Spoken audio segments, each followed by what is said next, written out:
ছোট্ট একটা শব্দ, আস্তাগফিরুল্লাহ, আস্তাগফিরুল্লাহ, আস্তাগফিরুল্লাহ। কয়টা শব্দ? একটা। আল্লাহ রাসূল বলছেন ফাদাখালাল জান্নাতা বিসালাম, মরলেই সে আল্লাহর তৈরি দারুস সালাম নামক জান্নাতে পৌঁছে যাবে। জোরে বলেন না সুবহানাল্লাহ। আমি কি এই একটা শব্দ আস্তাগফিরুল্লাহ নিয়ে সংক্ষেপে কথা বলে বুঝাতে চাই, আল্লাহ যে মাফ করে আমাদেরকে রিওয়ার্ড দিবেন, সওয়াব দিবেন, জান্নাতি বলে পুরস্কার দিবেন, একথা আপনাদেরকে বুঝাতে চাই। কয়েক মিনিট বসতে পারবেন তো ইনশাআল্লাহ? বেশি না, কয়েক মিনিট শুনুন আমার বন্ধুগণ। এবার কথাগুলো শুনুন, হয়তো এখনকার কথা আপনার আমার জিন্দগি পরিবর্তন হয়ে যেতে পারে। এই কয়েকটা কথা তোমাকে তোমার আমার জিন্দগির পরিবর্তন নিয়ে আসতে পারে। একটা শব্দ আস্তাগফিরুল্লাহ। কয়টা শব্দ? এই দুনিয়ার জমিনে বড় একজন আলিম ছিলেন, 4 মযহবের এক মযহবের বড় ইমামের নাম, যার নাম ইমামে আহমদ ইবনে হাম্বল রাহমাতুল্লাহি আলাইহি, যিনি 4 মযহবের এক মযহবের ইমাম ছিলেন। এত বড় আলিম ছিলেন, এত বড় আলিম ছিলেন, যিনি আল্লাহর রাসূলকে 99 বারের বেশি স্বপ্নে দেখেছেন। আল্লাহু আকবার।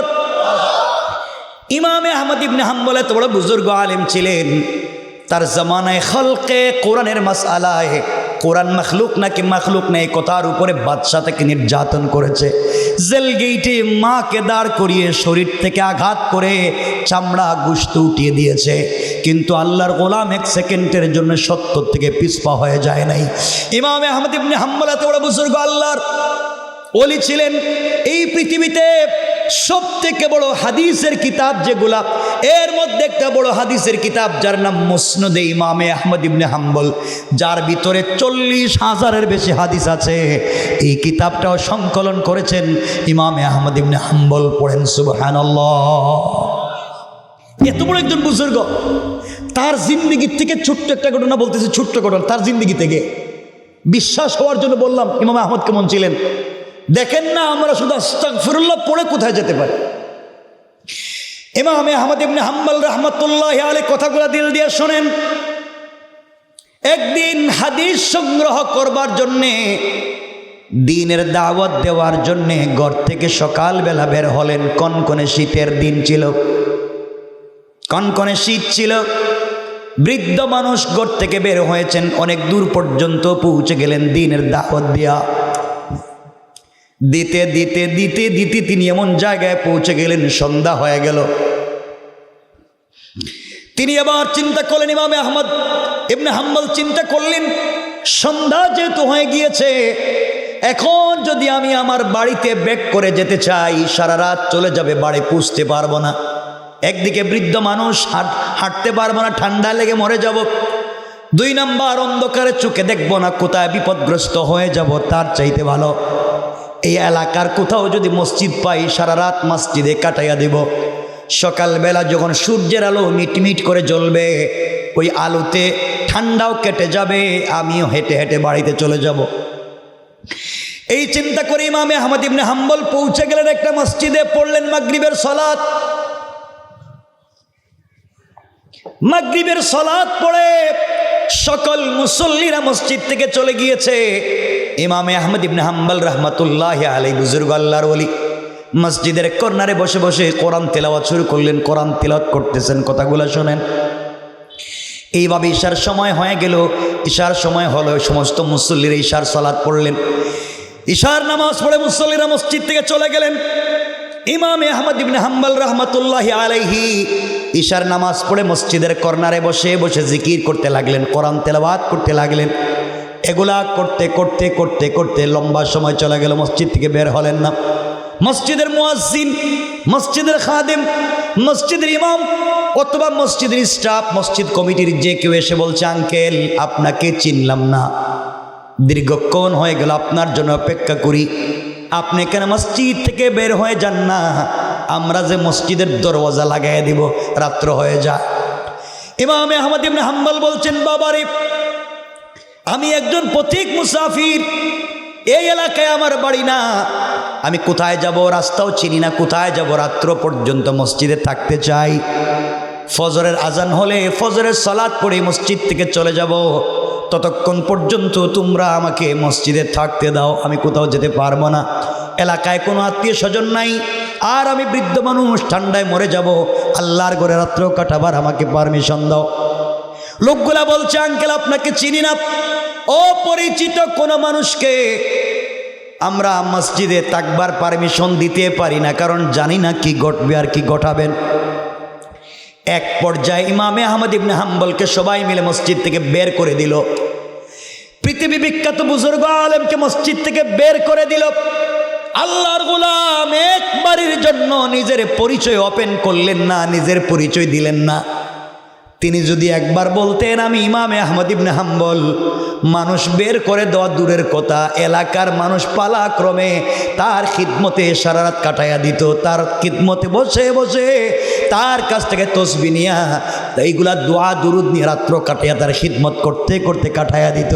একবারের জন্যে নিজের পরিচয় দিলেন না, নিজেকে ছোট করলেন। তারা নিজেকে ছোট করে আল্লাহর কাছে বড় হয়ে গেছে, আর আমরা জমিনে শুধু নিজেকে বড় বানাতে চাই। একবারের জন্য নিজের পরিচয় দিলেন না, পরিচয় দিলে এলাকার সব মানুষ সারা রাত মসজিদে বসে থাকতো। ওই জায়গায় ইমামে আহমদ ইবনে হাম্বল না হয়ে আমরা যদি হইতাম, অথবা আমি হইতাম, আমাদের মধ্যে কেউ হইতো, আর আমাদেরকে কেউ এভাবে বের করে দিতে চাইতো, সাথে সাথে পকেট থেকে কার্ড বের করে বলতাম এই যে আমার কার্ড, দেখেন আমি কত বড় বল্টু মিয়া, পুরা দুনিয়ার মানুষ আমারে চিনে, তোমরা আমারে চিনলা না, বের করে দিলা, কার্ড বের করে দিতাম। এই জন্য আমরা নিজেরা বড় বানাতে চাই, আল্লাহ আমাদেরকে ছোট বানাইয়া দেয়, আর আল্লাহ তাদেরকে বড় বানাইয়া দিয়েছে, কারণ তারা নিজেকে আল্লাহর সামনে ছোট বানাইয়া দিয়েছে। কথা বলেন ঠিক কিনা? কথাগুলো দিল দিয়া বুঝেন কি বলতে চাই, কথাগুলো শুনেন, জীবনে কোথায় কাজে লাগবে দেখেন। ইমামে আহমদ ইবনে হাম্বল রহমতুল্লাহি আলাইহি কিছুক্ষণ পরে হাঁটতে লাগলেন। হাঁটতে হাঁটতে বাজারের এমন একটা জায়গায় পৌঁছে গেলেন, দীর্ঘ লম্বা বাজার, কনকনে শীত, কুয়াশা পড়ে দেখা যায় না। কিছু দূর যাওয়ার পরে দেখেন বাজারের সবগুলা দোকান বন্ধ, গভীর রজনী হয়ে গিয়েছে। বাজারের মধ্যখানে ঝুপড়ি করে ভাঙ্গে একটা দোকান খোলা, দোকানের ভিতরে একটা যুবক দাঁড়িয়ে আছে, আর দোকানের চুলার মধ্যে আগুন জ্বলতেছে। আস্তে আস্তে কাছে পৌঁছে গেলেন,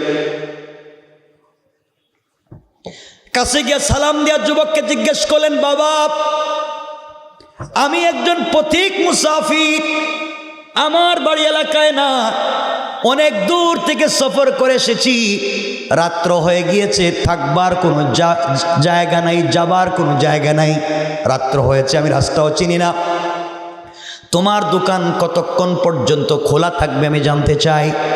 যুবক ডাক দিয়া বলছে, আঙ্কেল আপনি নিশ্চয় নতুন এসেছেন, এই বাজারে আমি 30 বছর থেকে দোকানদারি করি।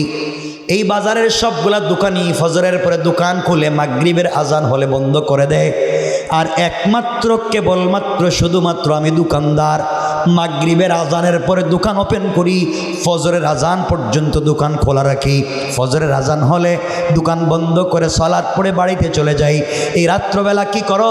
যুবক বলছে, আঙ্কেল এই বাঙ্গা দোকানে ঝুপড়ি করে আমি রুটি বানাই, রুটি বিক্রি করি, রাত্রবেলা কিছু কাস্টমার এসে আমার কাছ থেকে রুটি নিয়ে যায়, এটাই আমার কাজ।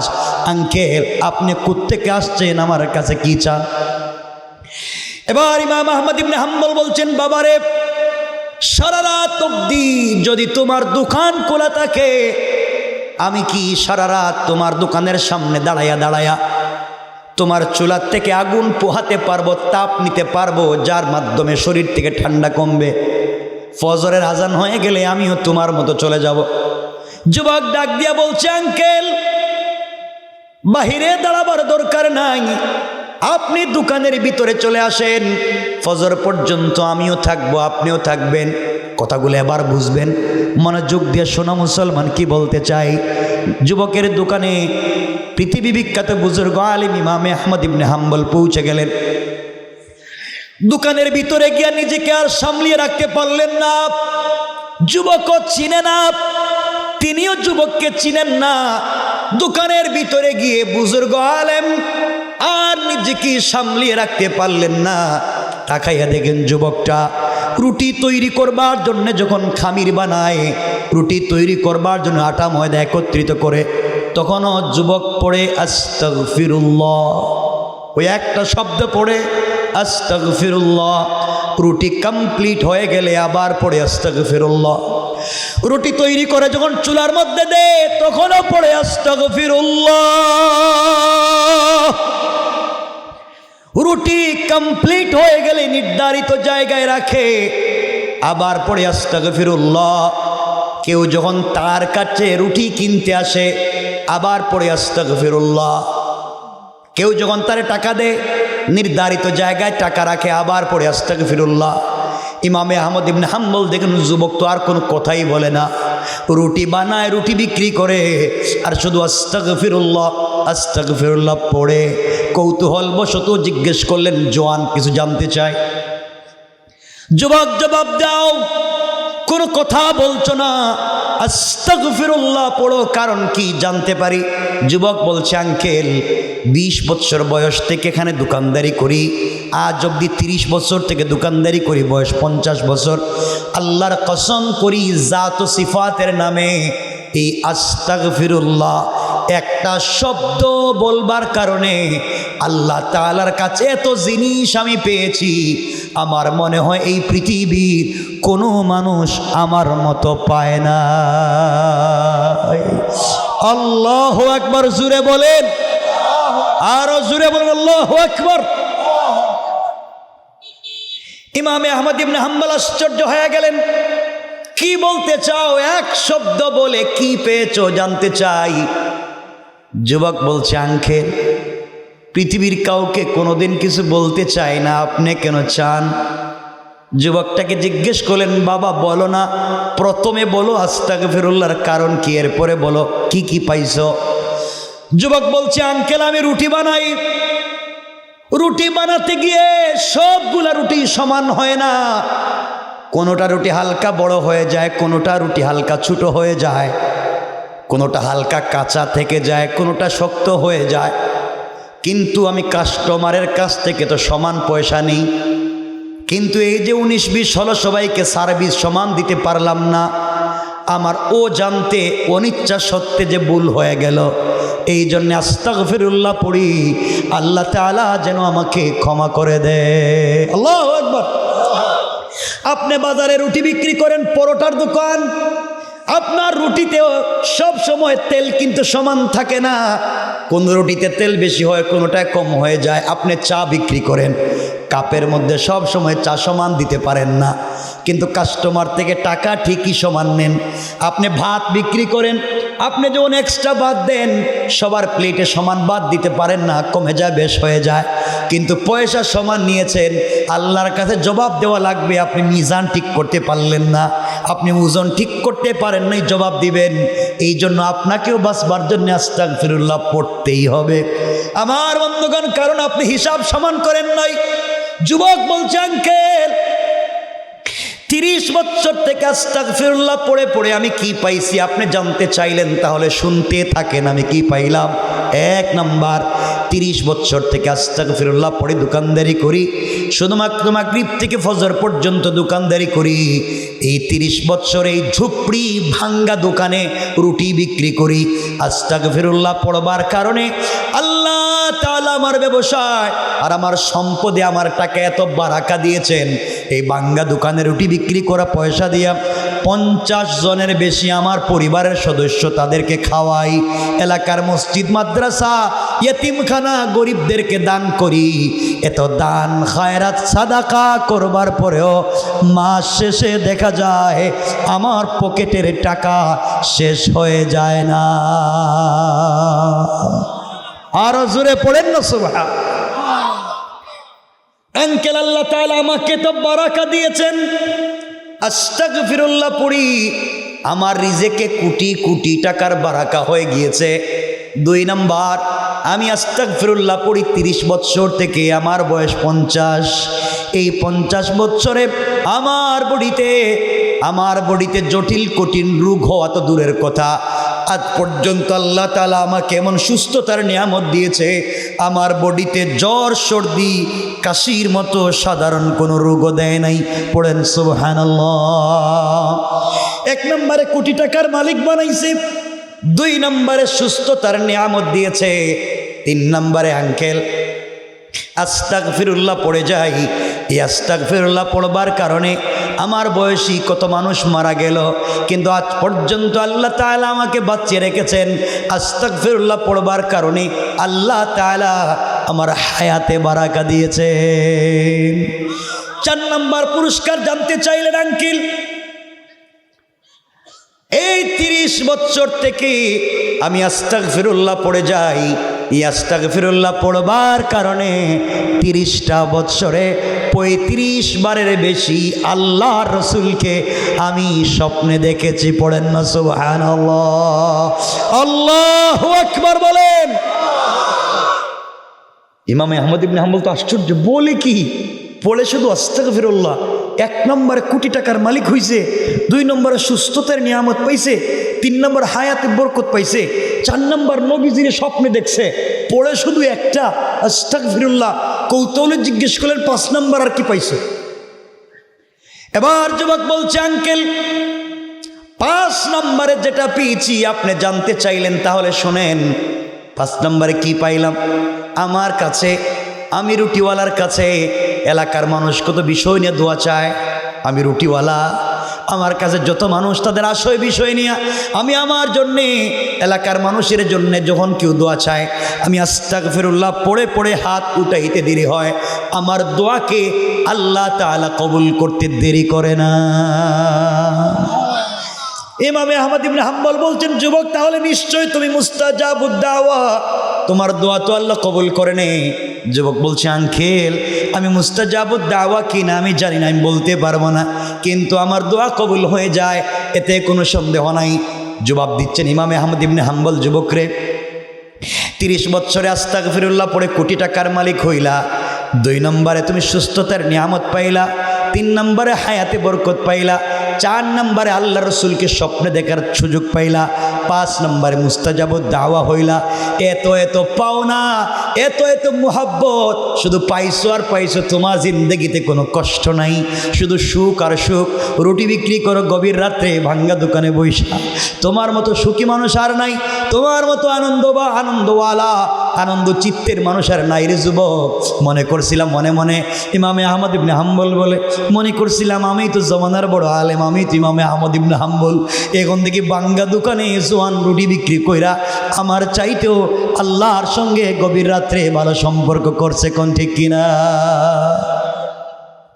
এই জন্য আল্লাহর সাথে সম্পর্ক করতে শুধু বড় আলেম হওয়া লাগবে না, আল্লাহর সাথে একজন মুচিও সম্পর্ক রাখতে পারে, আল্লাহর চাইতে একজন চৌকিদারও সম্পর্ক করতে পারে। এবার ইমামে আহমদ ইবনে হাম্বল জওয়ানের হাত ধরলেন, ধরে বলছেন, যুবক বলো, এত এত সুখ আর শান্তির মধ্যে তোমার জীবনে কোনো কষ্ট আছে কি? তোমার জীবনে কোনো ব্যথা আছে কি? তোমার জীবনে কোনো বিরহের চিহ্ন আছে কি? এই কথা বলতে যুবক সেজদায় পড়ে গেল মাটিতে, চিৎকার করে আল্লাহকে ডাক দিয়া বলছে, আল্লাহ, দীর্ঘদিনের কষ্টের কথা এই মুরব্বী আমাকে মনে করিয়ে দিয়েছে। আয় আল্লাহ, যে কথা কাউকে বলতে পারি না, সইতেও পারি না, যে কথা কারো সঙ্গে শেয়ার করতে পারি না, আজকে আঙ্কেল চিনে না জানে না আমাকে সেই কথা বলে পীড়া দিচ্ছে। যুবকটা চোখের পানি মুছে মুছে দাঁড়িয়ে গিয়েছে। ইমামে আহমদ ইবনে হাম্বল বলছেন, বাবা, তোমাকে কি আমি কষ্ট দেওয়ার মতো কোনো কথা বলে ফেলেছি নাকি? ভুল হয়ে গেলে তুমি আমাকে ক্ষমা করে দেবা, না জানি কি অপরাধ করে ফেলছি, কি হইল? যুবক বলছে, আঙ্কেল, আমার জিন্দগিতে আসলে কোনো কষ্ট ছিল না, কিন্তু একটা কষ্ট আজও সহ্য হয় না, একটা কষ্ট আজও বরদাস্ত করতে পারি না। ইমামে আহমদ ইবনে হাম্বল বলছেন, যুবক কি? জোয়ান ডাক দিয়া বলছে, আঙ্কেল, এই জিন্দগিতে 30টা বৎসরে আল্লাহর কাছে যা চাইছি রুটিওয়ালাকে কখনো ফিরাইয়া দেয় না। আল্লাহ আমাকে কোটি টাকার মালিক বানাইছেন, সুস্থতার নিয়ামত দিয়েছেন, হায়াতে বারাকা দিয়েছেন, নবীজিকে স্বপ্নে দেখার সুযোগ দিয়েছেন। আল্লাহ আমার সবগুলা দোয়াকে কবুল করছেন, সব ঠিক। কিন্তু আমার জীবনের সব থেকে বড় দুঃখ হলো, আমি এত এত জিনিস পাওয়ার পরে আজকে এতদিন থেকে আল্লাহর কাছে ছোট্ট একটা দোয়া করি, ছোট্ট দোয়া, সব কবুল করে, কিন্তু আমার এই ছোট দোয়াটা কবুল করে না। কি অপরাধ আল্লাহর কাছে জানি না, এত দোয়া কবুল হয় আমার, সেই দোয়া কবুল হয় না। ইমামে আহমদ ইবনে হাম্বল বলছেন, বাবা তোমার ব্যথাটা আমারে বলো, কি দোয়া? যুবক হাউমাউ করে কান্দে, আর ইমামে আহমদ ইবনে হাম্বলকে জড়াইয়া বলতেছে, আঙ্কেল চিনি না জানি না, আজ আপনার কাছে সত্য কথাটা বলে দিই, এতদিন থেকে আল্লাহর কাছে দোয়া করে আর বলি, আল্লাহ সবই তো দিছো, টাকা পয়সা দিছো, কি দেও নাই সব দিছো, আমি তোমার কাছে এতদিন থেকে দোয়া করি, কিছুক্ষণ আগে 2 রাকাত সালাত পড়ে আস্তাগফিরুল্লাহ করে করে দোয়া করছে, আর বলছে, আল্লাহ আমার মনের তামান্না, আমার মনের আশা, এই জামানার সব থেকে বড় আলিম ইমামে আহমদ ইবনে হাম্বলকে একটা নজর দেখব। আল্লাহু আকবার, আর জোরে বলেন আল্লাহু আকবার। 30টা বৎসর থেকে মনের ভিতরে একটা আশা নিয়ে বসে আছি, ইমামে আহমদ ইবনে হাম্বলকে দেখব, একদিন তার কাছে যাব, তার কাছে গিয়ে দোয়া নিব, তার খিদমতে বসবো। ও আঙ্কেল, 30টা বৎসর থেকে দোয়া করি, আল্লাহ এত এত দোয়া কবুল করে, কিন্তু ইমামে আহমদ ইবনে হাম্বলকে দেখবার সুযোগ নাই, আজও আমি দেখতে পারলাম না, না জানি আজ না হয় কাল, কোন দিন জানি মরে যাই, কিন্তু এত দোয়া কবুল করে, কিন্তু এই দোয়া কবুল হয় না, আফসোস নিয়ে মরে যাব। ইমামে আহমদ ইবনে হাম্বল আর নিজেকে সামলিয়ে রাখতে পারলেন না, বলে কি, এবার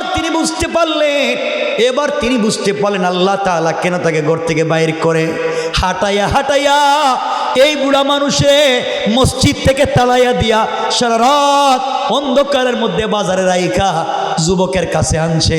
আল্লাহ বুঝাতে চাই ইমামে আহমদ ইবনে হাম্বল রে, এই যুবক দেখবার জন্য তোমার বাড়িতে যাওয়ার দরকার নাই, তুমি এই যুবকটাকে দেখে আসো, আমাকে পাঠাইয়া দিয়েছেন।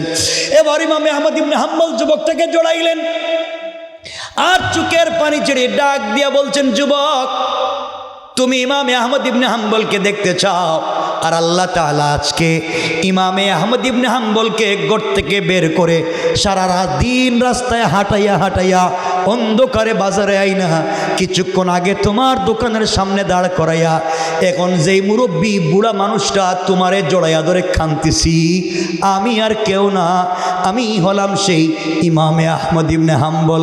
পড়েন না আল্লাহু আকবার, আরো জোরে বলেন আল্লাহু আকবার। ও যুবক, তুমি আস্তাগফিরুল্লাহ পড়ে এত দূর পৌঁছে গিয়েছ, দেখার জন্য আমার বাড়িতে যেতে হয় নাই, আল্লাহ তাআলা সিস্টেম করে তোমার কাছে আমাকে পাঠাইয়া দিয়েছে। যাওয়ার সময় যুবক রে, তোমাকে আরেকটা উপদেশ দিয়া যাই, তুমি তো সব পাইছো, কোটি টাকার মালিক হইছো, হায়াতে বারাকা পাইছো, সুস্থতার নিয়ামত পাইছো, নবীজিরে স্বপ্নে দেখছো, আর সবগুলা দুয়ারে কবুল করাইছো। সিদ্দিকে আকবর থেকে খুব বেশি বর্ণনা পাওয়া যায় না, ছোট্ট একটা বর্ণনা। আল্লাহর রসুল বলছেন, কেউ যদি প্রতিদিন কমপক্ষে 1 থেকে 21 বার, 1 থেকে 300 বার আস্তাগফিরুল্লাহ পড়ে, আল্লাহর রসুল বলেছেন মৃত্যুর সময় তার কালিমা নসিব হয়ে যাবে। ইন্তেকালের পরে আল্লাহর রসুলের নিজ হাতে হাউজি কৌসারের পানি পান করে আল্লাহর রসুলের সঙ্গে সেও জান্নাতে পৌঁছে যাবে। পড়েন সুবহানাল্লাহ।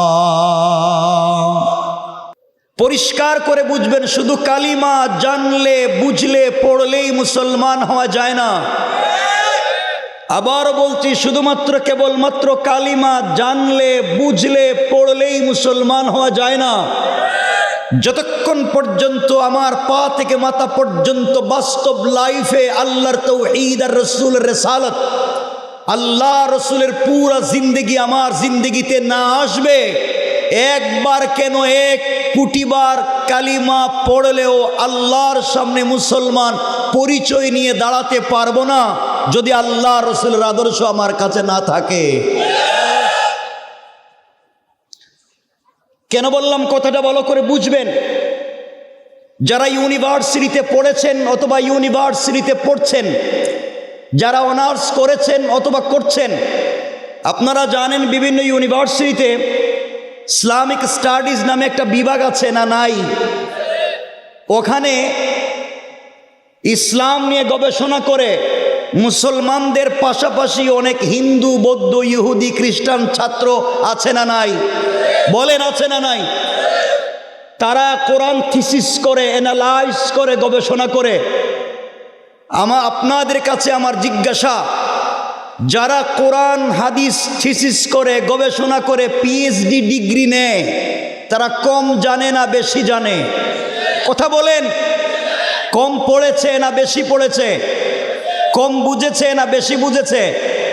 তাহলে দীর্ঘদিন যেই হিন্দু বৌদ্ধ ইহুদি খ্রিস্টান ভাই বোনেরা কোরআন সুন্নাহ গবেষণা করে পিএইচডি ডিগ্রি নিল, তারা মুসলিম? কথা বলেন, তারা কোরআন জানতো না? বলেন না। তারা বুঝতো না? জানছে, বুঝছে, গবেষণা করছে। এত জানবার বুঝবার পরেও মুসলমান নয় কেন? কারণ তাদের কাছে নাই আল্লাহর তাওহীদের পরিচয়, তাদের কাছে নাই রাসূলের রিসালাতের পরিচয়। কথা বলেন, শুধু জানলে বুঝলেই হবে? আর একটু বুঝাইয়া বলি। আপনারা বলতে পারেন, হুজুর আমরা তো সালাত পড়ি, এই জন্য আমরা মুসলিম, সালাতে তো আল্লাহকে স্বীকার করি। হানাফি মযহবের বড় ইমাম আল্লামা ইমাম আবু বকর জাসসাস রহমতুল্লাহ আলাইহি আহকামুল কোরআন লিল জাসসাসে তিনি লিখেছেন, কথাগুলা ভালো করে বুঝবেন, শুধুমাত্র সালাত পড়লেই, নামাজ পড়লেই জান্নাতে যাওয়া যাবে না। আল্লাহ তাআলা কোরআনে কারীমে বলেছেন, ফাওয়াইলুল লিল মুসাল্লিন, অনেক নামাজি ব্যক্তিকে তার নামাজি জাহান্নামে নিয়ে যাবে। শুধু নামাজি আপনাকে আমাকে জান্নাতে নিয়ে যাবে না, আমার রাসূলের পিছনে অনেকেই সালাত পড়েছে, মাঝে মাঝে ইকামত দিয়েছে, রাসূল পাকের দস্তারখানে খাবার খেয়েছে, রাসূলের চাইতে লম্বা দাড়ি রেখেছে, রাসূল পাকের চাইতে লম্বা জুব্বা ছিল, রাসূল পাকের চাইতে লম্বা পাগড়ি ছিল। রাসূল যেই মসজিদে সালাত পড়িয়েছেন, মাঝে মাঝে মসজিদে ইকামত দিয়েছে। রাসূল যেই মসজিদে সালাত পড়িয়েছেন, রাসূলের সঙ্গে মুআনাকা মুসাফা করেছে, রাসূলের হাত ধরে মদিনার বাজারে ঘুরে বেরিয়েছে। তার ইন্তেকালের পরে রাসূল পাক নিজের জুব্বা মুবারক করে তার কাফন দিতে চেয়েছেন। আল্লাহর রাসূল নিজে তার জানাজায় শরীক হয়ে ইমামতি করতে চেয়েছেন। আল্লাহ বলেছেন পয়গম্বরে আরবি, সে আপনার মুসল্লি হতে পারে, সে আপনার তাহাজ্জুদের সময়কার সাথী হতে পারে, সে আপনার দস্তারখানের সাথী হতে পারে, তার দাড়ি আপনার চাইতে লম্বা হতে পারে, তার জুব্বা আপনার চাইতে লম্বা হতে পারে। আপনি আপনার জুব্বা খুলে তার কাফন দিতে পারেন, আপনি 1,00,000 বার তার জানাজার ইমামতি করতে পারেন, কিন্তু আমি আল্লাহ ঘোষণা করলাম সে জাহান্নামী। অপরাধ হচ্ছে তার সালাতও ছিল, তার দাড়িও ছিল, তার জুব্বাও ছিল, তার পাগড়িও ছিল, রাসূল পাকের দস্তারখানের সাথীও ছিল, এরপরও জাহান্নামী। অপরাধ তার বাহিরে যে বেশভূষা ছিল, তার বিশ্বাস ভিতরে ছিল না। ভিতরে যেই বিশ্বাস লালন করত, তা বাহিরে প্রকাশ করত না, অর্থাৎ ভিতর আর বাহির মিল ছিল। কথা বলেন না কেন? ভিতর আর বাহির মিল না থাকবার কারণে রাসূলের মুসল্লি হয়ে জান্নাতি না জাহান্নামী? তার নাম আব্দুল্লাহ ইবনে উবাই ইবনে সালুল, রাসূলের মুসল্লি ছিল, রাসূলের দস্তারখানের সাথী ছিল। আরো পরিষ্কার করি, বেচারা কি নামাজ পড়তো কি পড়তো না? আমার পিছনে না আল্লাহ রাসূলের? কথা বলেন না। এরপরও জান্নাতি বলে না কথা। তা আপনারা বলবেন, হুজুর আমাদের তো দাড়ি আছে, আমরা দাড়ি দেখায়া দেখায় জান্নাতে চলে যাইব। আজকালকে আপনার আমার চাইতে বহুত লম্বা দাড়ি এই দেশের বহুত হিন্দুরাও রাখে। কথা বলে না কেন? তাহলে ভাব আপনিও ধরছেন, ভাব হেও ধরছে। আপনি বলবেন, হুজুর আমাদের তো লম্বা জুব্বা আছে, লম্বা জুব্বা দেখায় দেখায় জান্নাতে চলে যাইব। আমিও তো একটা পড়ছি। আপনারা ভালো করে জেনে থাকবেন, আমাদের চাইতে বহুত লম্বা জুব্বা এই দুনিয়ার ইহুদিরা পরে। কথা বলেন না কেন? আমাদের চাইতে লম্বা ওদেরটা। আপনারা বলবেন, হুজুর আমাদের তো পাগড়ি আছে, ওদের তো পাগড়ি নাই। আপনাদের কাছে এটা পরিষ্কার করে দিই, এই পৃথিবীতে কিছু ভাই আছে যারা শিখ। কথা বলেন, শিখ আসেনি? আমাদের পাগড়ির চাইতে তাদের পাগড়িও মোটা, ডিজাইনও সুন্দর। কথা বলেন নাকি? আছে না নাই? তাদের পাগড়িও আছে, জুব্বাও আছে, তাদের দাড়িও আছে। বলবেন, হুজুর তাদের পাগড়ি আছে, জুব্বা আছে, দাড়ি আছে, কিন্তু তসবি নাই। আমাদের তো তসবিও আছে। যারা এই দেশের বৌদ্ধদেরকে চিনেন, বৌদ্ধিস্ট, দেখবেন তারাও সকালে তসবি পড়ে, হাইটা হাইটা লম্বা একটা ব্যাগ নেয়, ব্যাগের ভিতরে হাত ঢুকাইয়া ওই ছোট ছোট ব্যাগের ভিতরে তসবি পড়ে, দেখছেন নি? আমরা তো পাবলিকে দেখাইয়া পড়ি, এরা ব্যাগের ভিতরে গোপনে পড়ে, ভাব তো হ্যাঁ বেশি ধরছে। কথা বলেন না কেন? তাহলে দাড়িও আছে, জুব্বাও আছে, টুপিও আছে, পাগড়িও আছে, সব আছে, এরপরেও জান্নাতি। কথা বলেন। এর কারণ তার ভিতরে নাই আল্লাহর তাওহীদের পরিচয়, আর নাই রাসূলের রিসালাতের পরিচয়। বোঝা গেল পুরা জিন্দেগি ভর আমরা যা করি না কেন, ব্যক্তি জীবন থেকে নিয়ে পার্লামেন্ট পর্যন্ত সকল সেক্টরে যদি আল্লাহ এবং তার রাসূলের অনুসরণ না হয়, তাহলেই জাহান্নামে যাওয়া লাগবে। সুতরাং এই সমাজে যারা দাড়ি টুপি আর জুব্বা লাগিয়ে মসজিদ মাদ্রাসার বিরুদ্ধাচরণ করছে, ইসলামী আন্দোলনের কর্মীদেরকে সন্ত্রাস বানাবার চেষ্টা করছে, ইসলামী মূল্যবোধের ঐক্যবদ্ধতার বিরুদ্ধে দাঁড়িয়ে যাচ্ছে, তারা পিতৃ পরিচয়হীন হারামজাদা, হারামজাদা।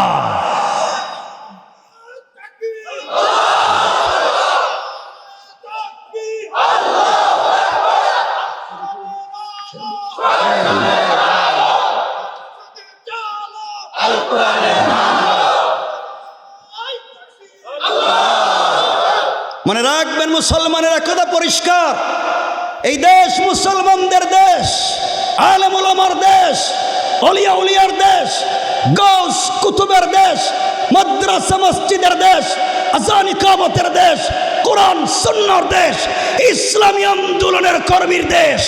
এই দেশকে পূত পবিত্র রাখতে হাজারো উলামায়ে কেরাম, হাজারো তাওহীদপন্থী যুবক ছাত্র জনতা জীবন দিয়েছে। এই দেশকে নিয়ে যারা ষড়যন্ত্র করবে, তাদের অস্তিত্ব সমাজে থাকবে না। সবাই বলেন কেমনে বুঝছেন? বলেন না। আরে আল্লাহ তো কুত্তা বিলেও বানাইছে, তো আপনারা যে মানুষ এটা বলেন আমারে। জ্ঞান আছে? এই যে বলছে জ্ঞান আছে, জ্ঞান আছে। আপনি যে বলছেন জ্ঞান আছে, জ্ঞান থাকলে এলাকায় চান্দাবাজি করে কেডা?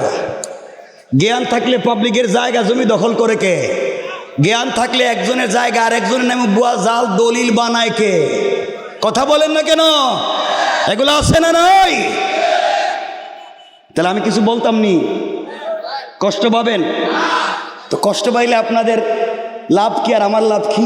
আমার আর দাওয়াত দিবেন নেই তো?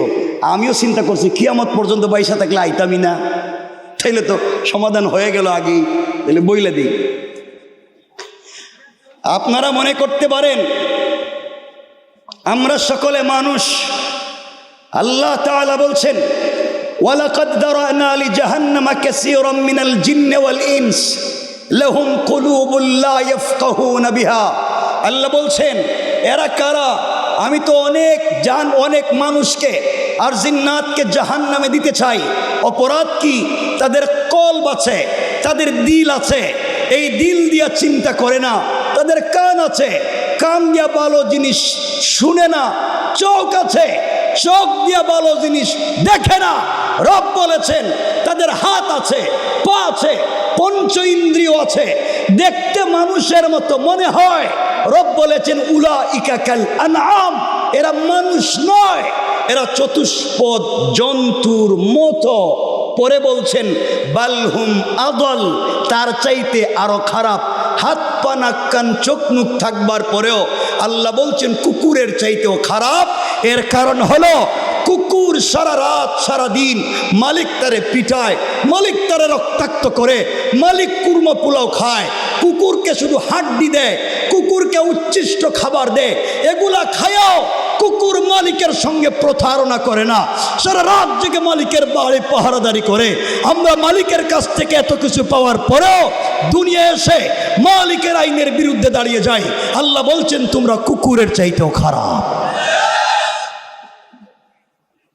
আমার বন্ধুগণ,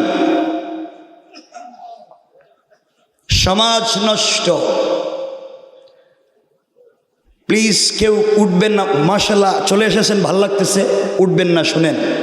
সমাজ নষ্ট, এই সমাজ ব্যবস্থা নষ্ট করেছেন আপনারা। এখন সুযোগ এসেছে এই সমাজের আমূল পরিবর্তন করতে হবে। আমি পরিবর্তন হলে চলবে না, সমাজকে পরিবর্তন করতে হবে।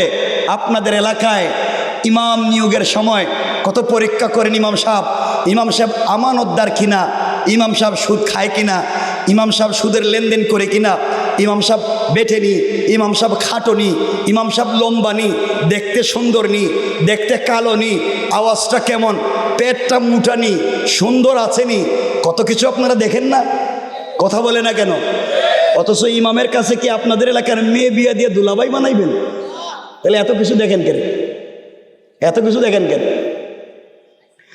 ইমামের যত গুণ আপনারা দেখলেন, ইমাম আমানতদার কিনা, ইমামের কাছে কি মসজিদের কেশের পয়সা থাকে? কথা কয় না। আবার বলেন, কার কাছে থাকে? কার কাছে? তাহলে আমানতদার ইমাম হবে না কেশিয়ার?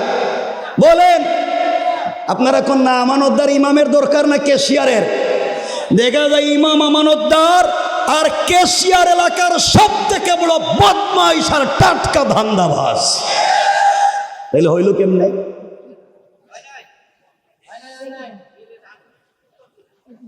তিনশো মুসল্লির ইমামের যদি এতগুলা গুণ থাকা লাগে,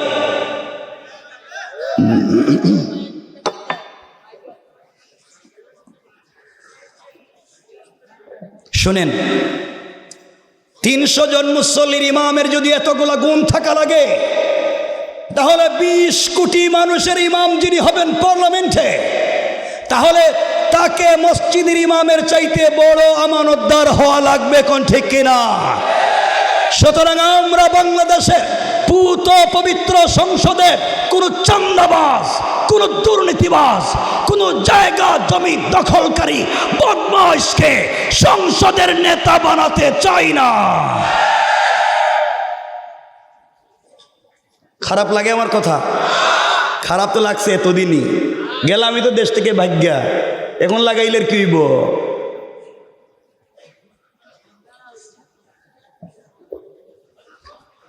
আমার ভাইরা কথাগুলো শোনেন, এই সমাজ নষ্ট করেছেন আপনারা।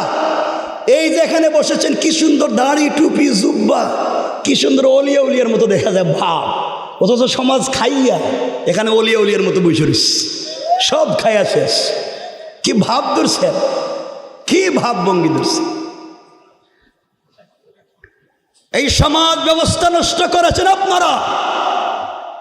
এই সমাজে অনেক লোক আছে যাদের মুখের দাড়ি সাদা, পকেটে 1 হাত লম্বা তসবিহ আছে, 5 ওয়াক্ত মসজিদে নামাজ পড়েন, হজ করেছেন, উমরাও করেছেন। এমন 5 ওয়াক্ত নামাজি অনেক আছে যারা 5 ওয়াক্ত নামাজ পড়বার পরেও এলাকার সব থেকে বড় সুদের কারবারি। ঠিক কিনা জোরে বলেন? আছে না নাই? হের নামাজ পড়তে কইছে কেডা? নামাজও পড়ে সুদের কারবারও করে। আরে শোনেন না, আমার কথা শোনেন। সমাজে অনেক লোক আছে, সমাজে অনেক লোক আছে যারা 5 ওয়াক্ত নামাজও পড়েন, মসজিদের সভাপতি ও সেক্রেটারি এমন আছে, খবর নিয়ে দেখেন গ্রামে 2 জন দিয়ে মাইল লাগায়, 2 জনে 2টা বুদ্ধি দেয়, দিয়া মাইল লাগায় দে, হেরে দে রাত্রে বুদ্ধি, এরে দে সকালে বুদ্ধি। এর কাছ থেকে 500 লয়, এর কাছ থেকে 500 লয়। কথা বলেন না কেন? বলেন না, আছে না নাই? সমাজে এমন মুরব্বী আছে, 1 কাপ রং চা দরাইয়া দিলে ডাইনের বিচারে বাম বানাইয়া দেয়। নাই না আছে? বলেন নাই না আছে? সুদের কারবারি আছে না নাই? তাহলে সমাজ নষ্ট করছে কে? কয় না? কথা বলেন কোন? আমরা বলেন আমরা। আমরা এরা শয়তান খুঁজে পায় না, এরা শয়তান খুঁজে পায় না। এমন লোক সমাজে আছে, দেখবেন সমাজের সব থেকে খারাপ, সুদ খায়, সুদখোর, ঘুষখোর, ফেন্সিডিল ইয়াবার ব্যবসায়ী, অন্যের জায়গা নিজের নামে বুয়া জাল দলিল করছে, সব সম্পত্তি নিজের নামে বুয়া জাল দলিল বানাইয়া রাখছে, শেষ বয়সে মসজিদের সভাপতি। কথা বলেন, আছে না নাই? সমাজ নষ্ট করছে কে? বলেন কে? এগুলো এলাকায় নাই? অনেক লোক আছে মসজিদের ক্যাশের পয়সা দিয়া নিজেরাই ব্যবসা করে খায়। অনেক লোক আছে গরিবের জায়গা জমি নিজের নামে বুয়া জাল দলিল বানায়। এগুলা আপনাদের মধুপুরে নাই? বলেন নাই? শয়তান কই? এলাকায় আছে না নাই? একটা কথা মনে পড়ছে, আধা মিনিটে বইলে দিই, 1 মিনিটও না। গত হজের আগের হজে এক হাজি সাহেব গেছে হজ করতে মক্কায়। তো মক্কায় গেলে তো শয়তানরে পাথর মারতে হয়, জামারাতে মারা লাগে না? পাথর মারে না? হজে গিয়া শয়তানরে পাথর মারতেছে, মারতে মারতে বুধুর রাগ উঠে গেছে, গা জুতা খুললে মারতেছে। শয়তান পুরো এলাকায় মাইল লাগাইয়া, আর তুই এখানে বসে রয়েছিস, 10 লাখ খরচ করে আইসি, তোর জুতা দিয়া মারুন। আমি জানতে চাই 10 লাখ খরচ করে যে হাজিরে জুতা দিয়া মারতে মক্কায় গেছেন, এই হাজি যে হাজি মক্কায় গেছে শয়তান রে মারতে, এই শয়তান কোনোদিন মধুপুরে আইসা কারো জায়গা জমি দখল করছে? কথা বলে না। আগে বলছি আমি একে কথা বলবো না, কথা বলেন। মা করছে? তাইলে যেই শয়তানে জায়গা জমি দখল করে, এই শয়তান মক্কায় না এলাকায়? বলেন। হাজি সাহেব যে জুতা মারতে গেল, যেই শয়তান রে, মক্কার শয়তান আপনাদের এলাকায় এসে সুদের কারবার করছে। যেই শয়তানে করে মক্কায় না এলাকায়? আপনার মেরে নিয়ে যেই শয়তান পার্কে যায়, এটা মক্কায় না এলাকায়? বলেন না, মক্কায় না এলাকায়? পাবলিকের সম্পত্তি দখল করে যে খায়, এটা মক্কায় না এলাকায়? তাহলে জুতা মারা দরকার মক্কায় না এলাকায়? আরো জোরে বলেন। তো ওখানে গেছেন কেরে? শয়তান তো এখানে।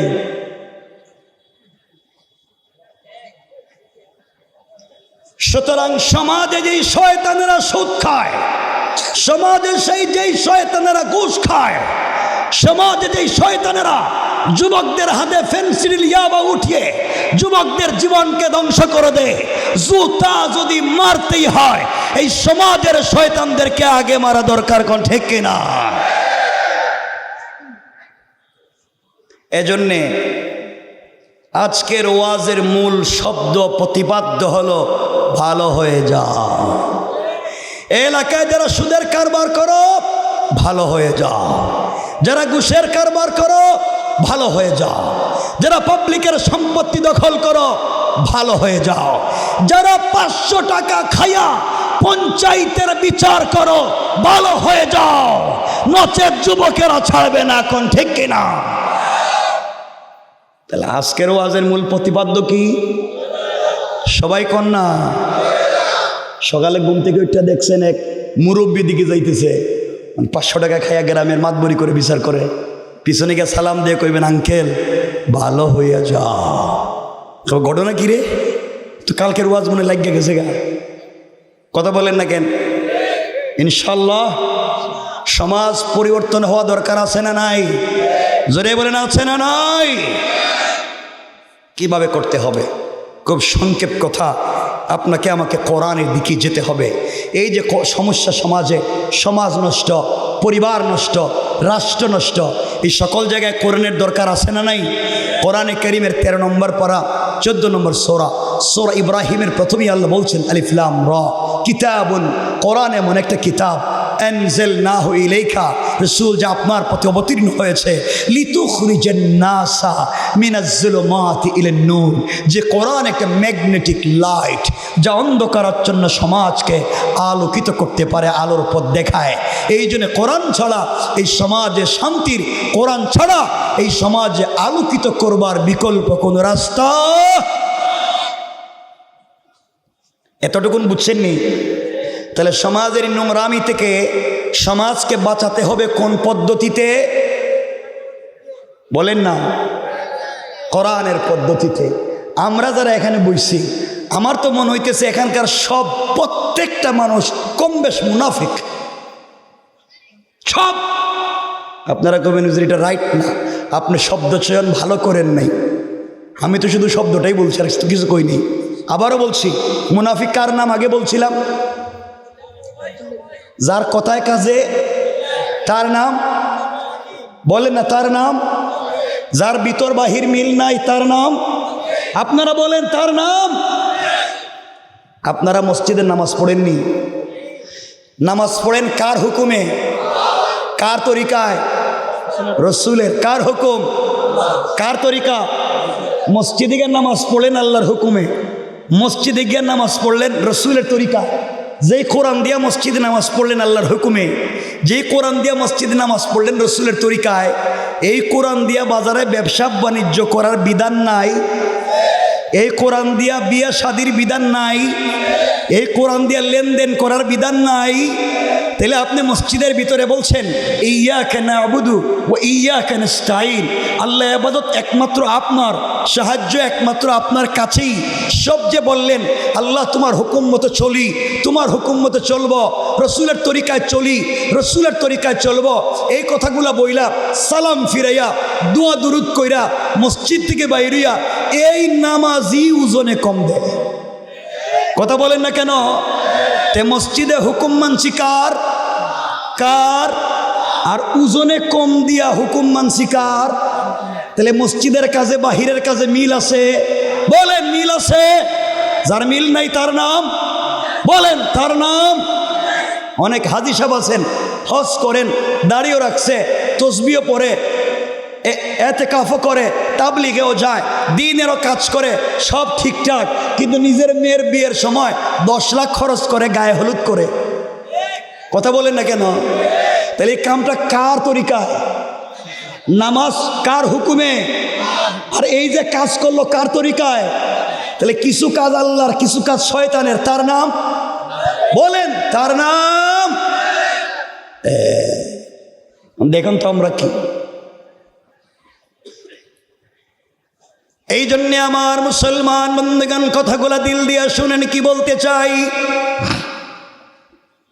আল্লাহ রাব্বুল ইজ্জত ওয়াল জালাল বলে দিয়েছেন, বান্দারে এই দুনিয়ার জমিনে যারা আমি আল্লাহর গোলাম দাবি করবে, আশিক রাসূল দাবি করবে, আমি আল্লাহর গোলাম নিজেকে মনে করবে, বান্দা আল্লাহর গোলামের কোয়ালিটি কি, আল্লাহর গোলামের কন্ডিশন কি, আল্লাহ তাআলা এক এক করে কোরআনে বর্ণনা করেছেন।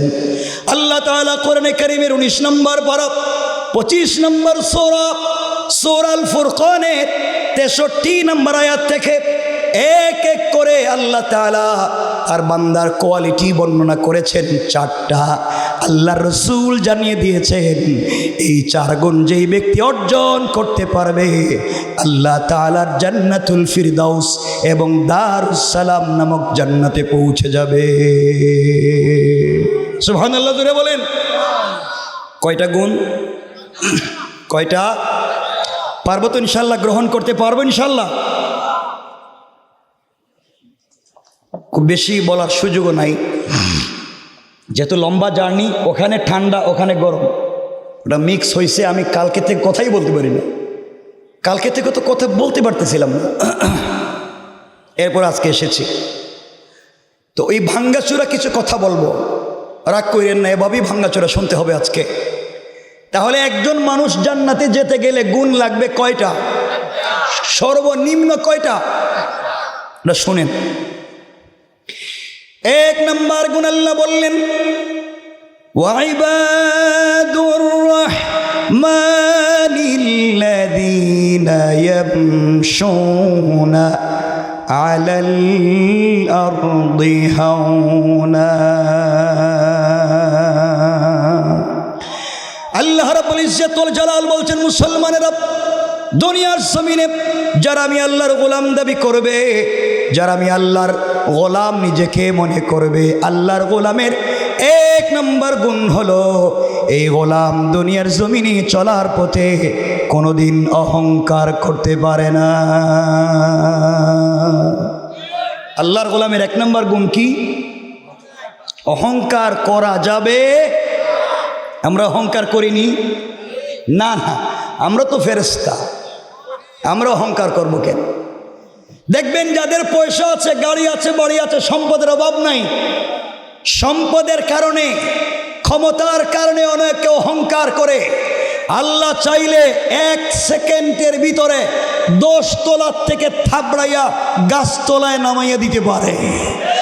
আল্লাহ চাইলে ক্ষমতা থেকে 1 মিনিটে নামাইয়া পিটাইয়া দেশ থেকেও বের করে দিতে পারে। এজন্য অহংকার করা যাবে। আর আপনি আমি যদি অহংকার ছেড়ে দিই, আপনি আমি যদি ভালো মানুষ হয়ে যাই, আল্লাহ তাআলা চাইলে গাছতলার থেকে বাঁশতলার থেকে কান ধরে 10 তলার মালিক বানাইয়া দিতে আমার আল্লাহর 1 মিনিটও দেরি হবে না।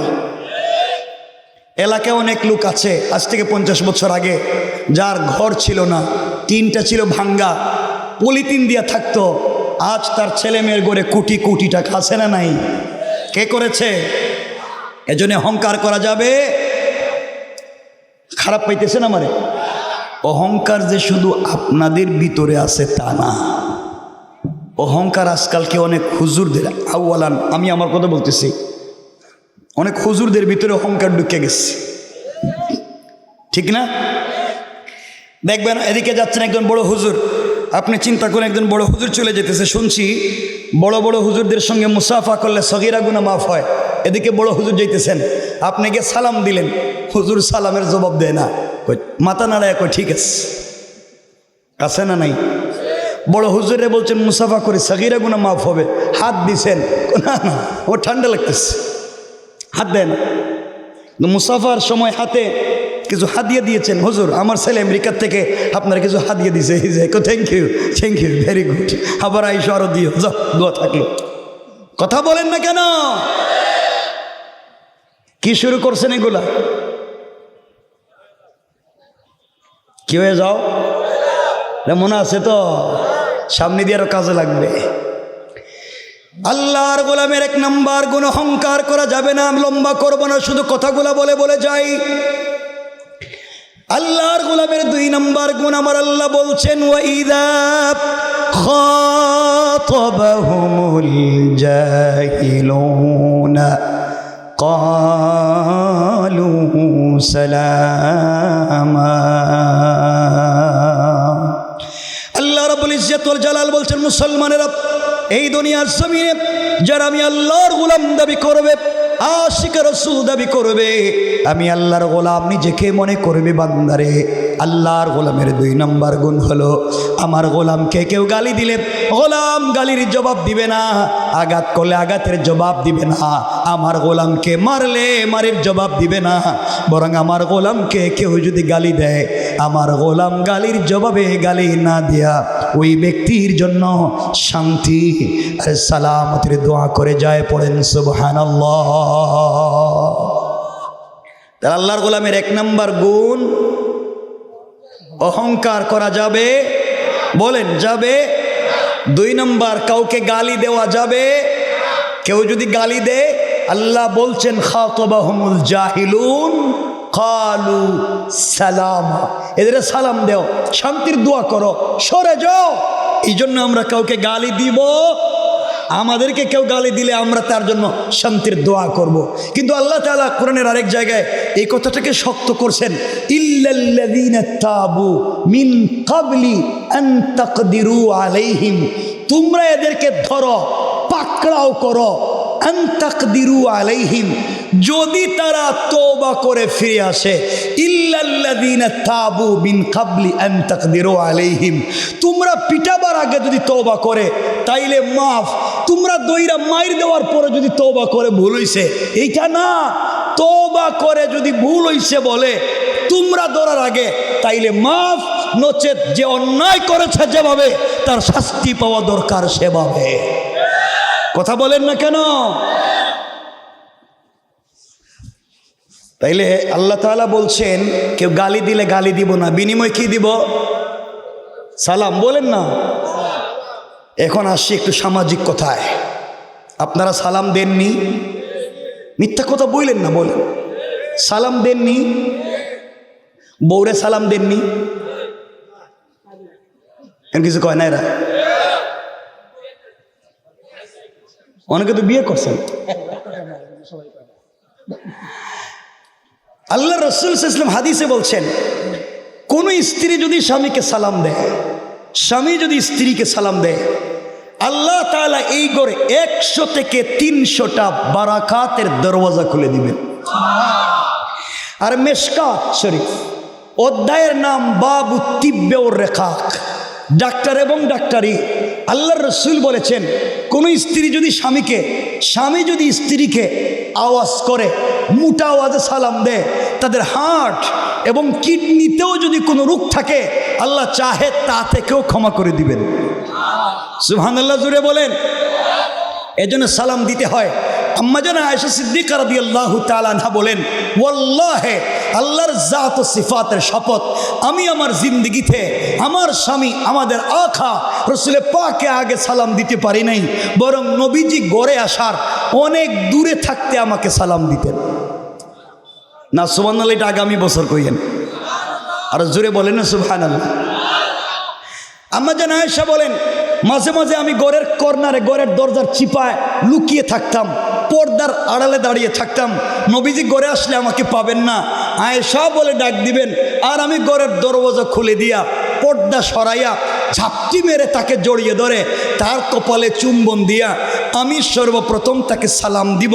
কিন্তু আল্লাহে, আল্লাহর জাত ও সিফাতের শপথ, আমি পারলাম না আমার জিন্দেগিতে আমার প্রিয় স্বামীকে আগে সালাম দিতাম, বরং নবীজি অনেক দূর থেকে আমাকে সালাম দিতেন। এ আওয়াজেন বৌরে সালামের কথা এসে তো এখন আর সুবহানাল্লাহ কয় না, জোরে কোন সুবহানাল্লাহ, আর জোরে বলেন। তো রসুল যদি নিজের স্ত্রীকে সালাম দিতে পারছেন, তো আপনারা দেন না কেন? কিছু কয় না, হ্যাঁ? কিতা নাই কইছে? অভ্যাস নাই তো হইছে কি? খালি বিড়ির অভ্যাস হয়েছে, বিড়ি খাওয়ার অভ্যাস নাই। সালাম দিবেন তো ইনশাল্লাহ। মুরব্বী যারা বসছেন আমার বাপের মতো, হেরা চিন্তা করতেছে, বাপরে বাপ যে ওয়াজ করতেছে সে বাবা এটা বাদ দে, 50-60 বছর হয়ে গেছে, বউরে দিন সালাম দিলাম না, আজকে যদি সালাম দিই তো বউ কইব বউরে কোন কাম গড়াইছে, আর আমার সালাম দিয়ে একটু ভাব ধরতেছে, ঠিক কিনা? যুবকেরা তোমরাও সালাম দিও, বিয়া শাদী তো করো নাই, করছো নি? ওরে বাপ কি খুশি, বিয়া তো করো নাই, প্রেম তো 2 সাইডটা করছো, ঠিক কিনা? ঠিক কইছে গাডারে, এরা ঠিক কইছে, কে আওয়াজ করে? কি খুশি প্রেম করছে। তুমি যে প্রেম করছো, মেয়েটার চেহারা অনেক সুন্দর, অনেক বিউটিফাই করা, এক্সট্রা অর্ডিনারি করা, দেখলে তো পাগল হয়ে যাও, শরীর থেকে মনে হয় রক্ত ঝরবে, দেখতে এমন সুন্দরী। আরে বুয়া, তুমি জানোই না এই মেয়ে যদি মরে যায় সর্বপ্রথম তো তার সৌন্দর্য নষ্ট হয়ে যাবে, সর্বপ্রথম তার ঠোঁটের হাসি বন্ধ হয়ে যাবে, তার দাঁত তো পোকায় খেয়ে ফেলবে। তুমি যার প্রেমে পড়েছ, যার জন্য জীবন যৌবন বিসর্জন করছ, যার জন্য মা বাপের সঙ্গে খারাপ ব্যবহার করছ, সারাদিন ইনকাম করে যার পিছনে টাকা ব্যয় করেছ, 30 বছর বিদেশে থেকে যার কাছে টাকা পাঠিয়েছ, মা বাপকে কষ্ট দিয়েছ, কসম রব্বে পাকের আগামীকালকে সকাল হওয়ার আগে ওই মেয়ে যদি তোমার দিতে পয়সাওয়ালা, টাকাওয়ালা, ইউরোপ আমেরিকার পাসপোর্টওয়ালা তোমার বাবার বয়সী কাউকে পায়, তার হাত ধরে চলে যেতে 1 মিনিটও লাগবে না।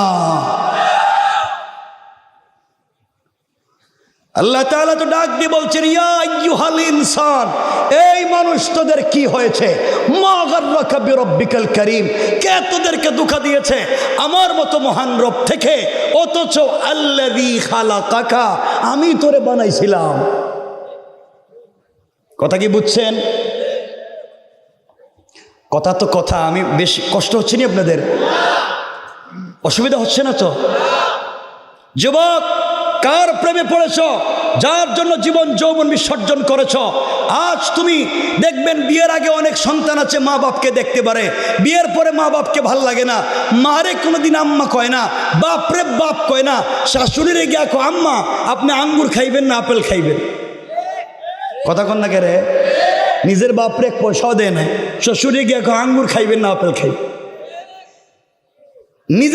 নিজের ওই যে কি কয় শালি, নিজের শালি টেলিফোন দিয়ে বলছে, দুলা ভাই আমি তো এসএসসি বা এইচএসসি পরীক্ষায় গোল্ডেন জিপিএ 5 পাইছি, আমার একটা আইফোন, আমার একটা 17 দেও না কেন? থ্যাংক ইউ শালি, এই যে দিতেছি। আর কিছুক্ষণ পরে তার ছোট ভাই ফোন দিয়ে বলছে, ভাই আমিও তো ভালো কিছু করছি, আমার একটা ছোট ওই যে 3310 1500 টাকার একটা মোবাইল দিয়ে করাক, সারা জীবন খাওয়াইতে খাওয়াইতে আমার সামলা শেষ, রক্ত পানি, আর কিছু কইস না। কথা বলেন না কেন? এগুলো সমাজে আছে না নাই? বলেন আছে না নাই?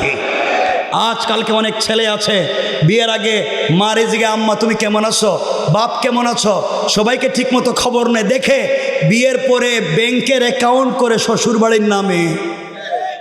এগুলো বোধহয় মধুপুরে নাই, আমি সব বানাইয়া বলতেছি। যুবক কি তুমি হইলা? এই সব কথা বললে তো বহুত কথা, দুঃখ পাইবা কিন্তু। যুবক যার পিছনে এত টাকা ব্যয় করতেছে, বুড়া হয়ে দেখো না বউ সব পয়সা নিয়া আরেকজনের সঙ্গে চলে যায়, আছে না নাই? সব মহিলা খারাপ না, মহিলারা কবি তো হুজুর গীতা আমাদের বিরুদ্ধে যায় কেরে, এটি তো আর খারাপ জিনিস, এটা ফক্কি কিছু বইলে দিব না সামনে। যুবক তোমাকে বলছি ভাই, তুমি যেই মেয়ের প্রেমে পড়েছ, যার সঙ্গে কথা বলার জন্য 24টা ঘন্টা তুমি আগ্রহে থাকো, যদি 1 মিনিট কথা বলতে পারতাম, আরেকটু যদি কথা বলতে পারতাম, রাত শেষ হয়, তোমার কথা শেষ হয় না, মোবাইলের চার্জ যায়, চার্জে লাগাইয়া কথা বলো, মোবাইলের ব্যালেন্স শেষ হয়ে যায়, তোমার টেলিফোন শেষ হয় না। ও যুবক তুই জানিস না যার জন্য এত কিছু করলে, দেখ ওই মেয়েটাকে একটু উল্টা পাল্টা কথা বলে দেখ, কালকেই ফোন ব্লক করে দিবে, ফোন চেঞ্জ করে দিবে। মেয়ে তো এমন হতে পারে তোমাকে বলবে, শোন আজকে আমি মায়ের পাশে ঘুমাইতেছি, রাত্রেবেলা তোমার সঙ্গে কথা বলতে পারবো না, হতে পারে তোমাকে বাদ দিয়া আজকে রাত্রে আরেকটা সিম দিয়া অন্য কারো সঙ্গেও প্রেম করতে পারে। কথা বলেন না কেন? রব বলছেন তোমারে ধোঁকা দিছে কে? ও গোলাম, একদিন মাত্র কষ্টের কথা বলছো, মেয়ে তোমাকে ব্লক করে দিল, একদিন রাগ করছো, আরেকজনের হাত দিয়ে চলে যায়। ও গোলাম, তোর এত হায়াত দিলাম, এত জিন্দেগি দিলাম, ফজরের সময় মুয়াজ্জিন ডাকাইলাম আয় মসজিদে, আইলে না, জোহরে ডাকলাম আইলে না, আজ করব। আমি আপনাদেরকে পুরো আলোচনায় আগেই বলছি, যে জায়গায় নিয়ে যেতে চাই মনোযোগ দিয়ে শুনেন কি আল্লাহ বলছেন। 4 নম্বর গুণ আল্লাহ রাব্বুল ইজ্জত ওয়াল জালাল বলছেন, ওয়াল্লাযীনা ইয়াকুলুনা রব্বানা ইসরিফ আন্না আযাব জাহান্নাম ইন্না আযাবাহা কানা গরামা। আল্লাহ রাব্বুল ইজ্জত ওয়াল জালাল বলছেন, মুসলমানেরা এই দুনিয়ার জমিনে যারা আমি আল্লাহর গোলাম দাবি করবে, আশিক রাসূল দাবি করবে, তাদের 4 নম্বর গুণ হলো সাকারাত শুরু হয়ে যাওয়ার আগে, গারগারা শুরু হয়ে যাওয়ার আগে, কবরে চলে যাওয়ার আগে, মালাকুল মউত আজরাইল পৌঁছে যাওয়ার আগে আল্লাহর এই গোলাম গোটা জিন্দেগির অপরাধের জন্য যদি ক্ষমা চায়, এমন একদিন বান্দা তুমি আমার কথা বিশ্বাস করো না। আল্লাহ বলছেন, গোলাম রে কিয়ামতের দিনের কথা বিশ্বাস করলে না, অপরাধগুলোকে স্বীকার করলে না, আল্লাহ আমার আলোচ্য আয়াতে বলছেন স্বীকার না করলে বান্দা কি হবে? বিশ্বাস করো এমন একদিন সামনে আসছে যেই দিন তুমি সবগুলো সত্য দেখবে। আল্লাহ রাব্বুল ইজ্জত ওয়াল জালাল আমার তেলাওয়াতকৃত আলোচ্য আয়াতে বলছেন, ইয়াউমা তাকুনুস সামাউ কাল মুহল, যেই দিন আসমানগুলা বিগলিত তামার মতো ফুটা ফুটা হয়ে পড়বে, ওয়া তাকুনুল জিবালু কাল আহিন, যেদিন পাহাড়গুলো রঙিন সুতার মতো উড়ে যাবে, অর্থাৎ জমিনও থাকবে না, আসমান থাকবে না। আল্লাহ বলছেন, ওয়ালা ইয়াসআলু হামিমুন হামিমা, কলিজার টুকরা বন্ধু পর্যন্ত বন্ধুর খবর নিবে না। যেই বন্ধুকে ছাড়া তোমার রাজনীতি চলে না, যেই বন্ধুকে ছাড়া তোমার প্লেটের খাবার চলে না, যেই বন্ধুকে ছাড়া ধান্দাবাজি চলে না। আল্লাহ রাব্বুল ইজ্জত ওয়াল জালাল বলছেন, ইউবাসসিরুনহুম ইয়াওয়াদ্দুল মুজরিমু লাউ ইয়াফতাদি মিন আযাবি ইয়াউমিইযিন বিবানি। আল্লাহ রাব্বুল ইজ্জত ওয়াল জালাল বলছেন, গোলাম রে এমন একদিন সামনে আসছে বান্দা, কেউ তোমার কাজে আসবে না, কেউ তোমার কাজে আসবে না, কলিজার টুকরা সন্তান কাজে আসবে না, স্ত্রীও কাজে আসবে না, সম্পদ কাজে আসবে না। এই কঠিন দিন জাহান্নামের আযাব থেকে যদি বাঁচতে চাও, আমি আল্লাহর ভয়ঙ্কর শক্তি থেকে, ক্ষমতা থেকে যদি বাঁচতে চাও, গোলাম রে কবরে যাওয়ার আগে পূত পবিত্র হয়ে তওবা করে তুমি আমার কাছে ফিরে আসবা। আল্লাহ রাব্বুল ইজ্জতুল জালাল বলছেন, কোন গোলাম যখন জিন্দেগির অপরাধের জন্য আল্লাহর দরবারে দুইটা হাত উঠে তওবা শুরু করে দেয়, আল্লাহ বলছেন বান্দারে তওবা করতে দেরি হয়, আমি আল্লাহ আমার গোলামের অপরাধগুলোকে ক্ষমা করে জান্নাতি বলে ফয়সালা করে দিতে আমার আল্লাহর 1 মিনিটও দেরি হয় না। পড়েন সুবহানাল্লাহ। আল্লাহু আকবার বলেন, আরো জোরে বলেন আল্লাহু আকবার। এতটুকুন আলোচনায় বুঝাতে চাইছি ফিরে যেতে হবে কার কাছে? সুতরাং বেঁচে থাকতে হলে মানতে হবে কোরআন আর সুন্নাহ। আর এই 4 গুণ অর্জন করে 1 নম্বর অহংকার করা যাবে না, 2 নম্বর গালি দেওয়া যাবে না, 3 নম্বর রুকু সিজদা আল্লাহর পায়ে, 4 নম্বর তওবা করবো আল্লাহর কাছে। এই 4 গুণ অর্জন করে কোনো বান্দা যদি একটা আমল করে, কয়টা? সবাই বলেন। ছোট্ট একটা শব্দ আস্তাগফিরুল্লাহ, আস্তাগফিরুল্লাহ, আস্তাগফিরুল্লাহ, কয়টা শব্দ? একটা। আল্লাহ রাসূল বলছেন ফাদাখালাল জান্নাতা বিসালাম, মরলেই সে আল্লাহর তৈরি দারুস সালাম নামক জান্নাতে পৌঁছে যাবে। জোরে বলেন না সুবহানাল্লাহ। আমি কি এই একটা শব্দ আস্তাগফিরুল্লাহ নিয়ে সংক্ষেপে কথা বলে বুঝাতে চাই, আল্লাহ যে মাফ করে আমাদেরকে রিওয়ার্ড দিবেন, সওয়াব দিবেন, জান্নাতি বলে পুরস্কার দিবেন, একথা আপনাদেরকে বুঝাতে চাই। কয়েক মিনিট বসতে পারবেন তো ইনশাআল্লাহ? বেশি না, কয়েক মিনিট শুন। আমার বন্ধুগণ, এবার কথাগুলো শুনেন, হয়তো এখনকার কথা আপনার আমার জিন্দগি পরিবর্তন হয়ে যেতে পারে। এই কয়েকটা কথা তোমাকে তোমার আমার জিন্দগির পরিবর্তন নিয়ে আসতে পারে। একটা শব্দ আস্তাগফিরুল্লাহ। কয়টা শব্দ? এই দুনিয়ার জমিনে বড় একজন আলিম ছিলেন, 4 মযহবের এক মযহবের বড় ইমামের নাম, যার নাম ইমামে আহমদ ইবনে হাম্বল রাহমাতুল্লাহি আলাইহি, যিনি 4 মযহবের এক মযহবের ইমাম ছিলেন। এত বড় আলিম ছিলেন, এত বড় আলিম ছিলেন, যিনি আল্লাহর রাসূলকে 99 বারের বেশি স্বপ্নে দেখেছেন। আল্লাহু আকবার। ইমামে আহমদ ইবনে হাম্বল এত বড় বুজুর্গ আলিম ছিলেন, তার জামানায় খলকে কোরআনের মাসআলায় কোরআন মখলুক নাকি মখলুক নেই কথার উপরে বাদশা থেকে নির্যাতন করেছে। জেল গেইটে মাকে দাঁড় করিয়ে শরীর থেকে আঘাত করে চামড়া গোশত উঠিয়ে দিয়েছে, কিন্তু আল্লাহর গোলাম 1 সেকেন্ডের জন্য সত্য থেকে পিছপা হয়ে যায় নাই। ইমাম আহমদ ইবনে হাম্বল এত বড় বুজুর্গ আল্লাহর ওলি ছিলেন। এই পৃথিবীতে সব থেকে বড় হাদিসের কিতাব যেগুলা, এর মধ্যে একটা বড় হাদিসের কিতাব যার নাম মুসনাদে ইমামে আহমদ ইবনে হাম্বল, যার ভিতরে 40,000-এর বেশি হাদিস আছে। এই কিতাবটাও সংকলন করেছেন ইমামে আহমদ ইবনে হাম্বল। পড়েন সুবহানাল্লাহ। এত বড় একজন বুজুর্গ, তার জিন্দেগি থেকে ছোট্ট একটা ঘটনা বলতেছে, ছোট্ট ঘটনা তার জিন্দেগি থেকে। বিশ্বাস হওয়ার জন্য বললাম ইমাম আহমদ কেমন ছিলেন দেখেন না। আমরা শুধু আস্তাগফিরুল্লাহ পড়ে কোথায় যেতে পারি? ইমাম আহমদ ইবনে হাম্বল রাহমাতুল্লাহি আলাইহি কথাগুলো দিল দিয়ে শোনেন। একদিন হাদিস সংগ্রহ করবার জন্যে, দ্বীনের দাওয়াত দেওয়ার জন্যে ঘর থেকে সকালবেলা বের হলেন। কনকনে শীতের দিন ছিল, কনকনে শীত ছিল। বৃদ্ধ মানুষ ঘর থেকে বের হয়েছেন, অনেক দূর পর্যন্ত পৌঁছে গেলেন দ্বীনের দাওয়াত দিয়া। দিতে দিতে দিতে দিতে তিনি এমন জায়গায় পৌঁছে গেলেন, সন্ধ্যা হয়ে গেল। তিনি আবার চিন্তা করলেন, ইমাম আহমদ ইবনে হাম্বল চিন্তা করলেন, সন্ধ্যা যেহেতু হয়ে গিয়েছে, এখন যদি আমি আমার বাড়িতে ব্যাক করে যেতে চাই, সারা রাত চলে যাবে, বাড়ি পৌঁছতে পারবো না। একদিকে বৃদ্ধ মানুষ, হাঁটতে পারবো না, ঠান্ডা লেগে মরে যাব। 2 নাম্বার অন্ধকারে চোখে দেখবো না, কোথায় বিপদগ্রস্ত হয়ে যাব। তার চাইতে ভালো এই এলাকার কোথাও যদি মসজিদ পাই, সারা রাত মসজিদে কাটাইয়া দেব।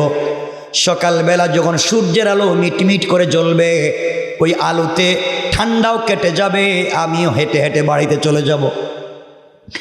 এই চিন্তা করে ইমাম আহমদ ইবনে হাম্বল পৌঁছে গেলেন একটা মসজিদে, পড়লেন মাগরিবের সালাত। মাগরিবের সালাত পড়ে সকল মুসল্লিরা মসজিদ থেকে চলে গিয়েছে। ইমামে আহমদ ইবনে হাম্বল রাহমাতুল্লাহি আলাইহি বুজুর্গ আল্লাহর ওলি মসজিদের কর্নারে বসে বসে কোরআন তেলাওয়াত শুরু করলেন। কোরআন তেলাওয়াত করতেছেন, কথাগুলো শোনেন। এইভাবে ঈশার সময় হয়ে গেল। ঈশার সময় হলো, সমস্ত মুসল্লিরা ঈশার সালাত পড়লেন। ঈশার নামাজ পড়ে মুসল্লিরা মসজিদ থেকে চলে গেলেন। ইমাম আহমদ ইবনে হাম্বল রাহমাতুল্লাহি আলাইহি ঈশার নামাজ পড়ে মসজিদের কর্নারে বসে বসে জিকির করতে লাগলেন, কোরআন তেলাওয়াত করতে লাগলেন। এগুলা করতে করতে করতে করতে লম্বা সময় চলে গেল, মসজিদ থেকে বের হলেন না। মসজিদের মুয়াজ্জিন, মসজিদের খাদেম, মসজিদের ইমাম অথবা মসজিদের স্টাফ, মসজিদ কমিটির যে কেউ এসে বলছে, আঙ্কেল আপনাকে চিনলাম না, দীর্ঘক্ষণ হয়ে গেল আপনার জন্য অপেক্ষা করি, আপনি কেন মসজিদ থেকে বের হয়ে যান না? আমরা যে মসজিদের দরওয়াজা লাগাই দিব, রাত্র হয়ে যায়। ইমাম আহমদ ইবনে হাম্বল বলছেন, বাবারে আমি একজন পথিক মুসাফির, এই এলাকায় আমার বাড়ি না, আমি কোথায় যাব রাস্তাও চিনি না, কোথায় যাব? রাত্র পর্যন্ত মসজিদে থাকতে চাই। ফজরের আজান হলে ফজরের সালাত পড়ে মসজিদ থেকে চলে যাব, ততক্ষণ পর্যন্ত তোমরা আমাকে মসজিদে থাকতে দাও, আমি কোথাও যেতে পারবো না। এলাকায় কোনো আত্মীয় স্বজন নাই, আর আমি বৃদ্ধ মানুষ, ঠান্ডায় মরে যাব, আল্লাহর ঘরে রাত্র কাটাবার আমাকে পারমিশন দাও। লোকগুলা বলছে, আঙ্কেল আপনাকে চিনি না, অপরিচিত কোনো মানুষকে আমরা মসজিদে থাকবার পারমিশন দিতে পারি না, কারণ জানি না কি ঘটবে আর কি ঘটাবেন। এক পর্যায়ে ইমামে আহমদ ইবনে হাম্বলকে সবাই মিলে মসজিদ থেকে বের করে দিল। পৃথিবী বিখ্যাত বুজুর্গ আলেমকে মসজিদ থেকে বের করে দিল। আল্লাহর গোলাম একবারের জন্য নিজের পরিচয় ওপেন করলেন না, নিজের পরিচয় দিলেন না। তিনি যদি একবার বলতেন আমি ইমামে আহমদ ইবনে হাম্বল, মানুষ বের করে দেওয়া দূরের কথা, এলাকার মানুষ পালাক্রমে তার খিদমতে সারা রাত কাটাইয়া দিত, তার খিদমতে বসে বসে তার কাছ থেকে তসবিহ নিয়া এইগুলা দোয়া দুরুদ নিয়ে রাত্র কাটাইয়া তার খিদমত করতে করতে কাটাইয়া দিত। একবারের জন্যে নিজের পরিচয় দিলেন না, নিজেকে ছোট করলেন। তারা নিজেকে ছোট করে আল্লাহর কাছে বড় হয়ে গেছে, আর আমরা জমিনে শুধু নিজেকে বড় বানাতে চাই। একবারের জন্য নিজের পরিচয় দিলেন না, পরিচয় দিলে এলাকার সব মানুষ সারা রাত মসজিদে বসে থাকতো।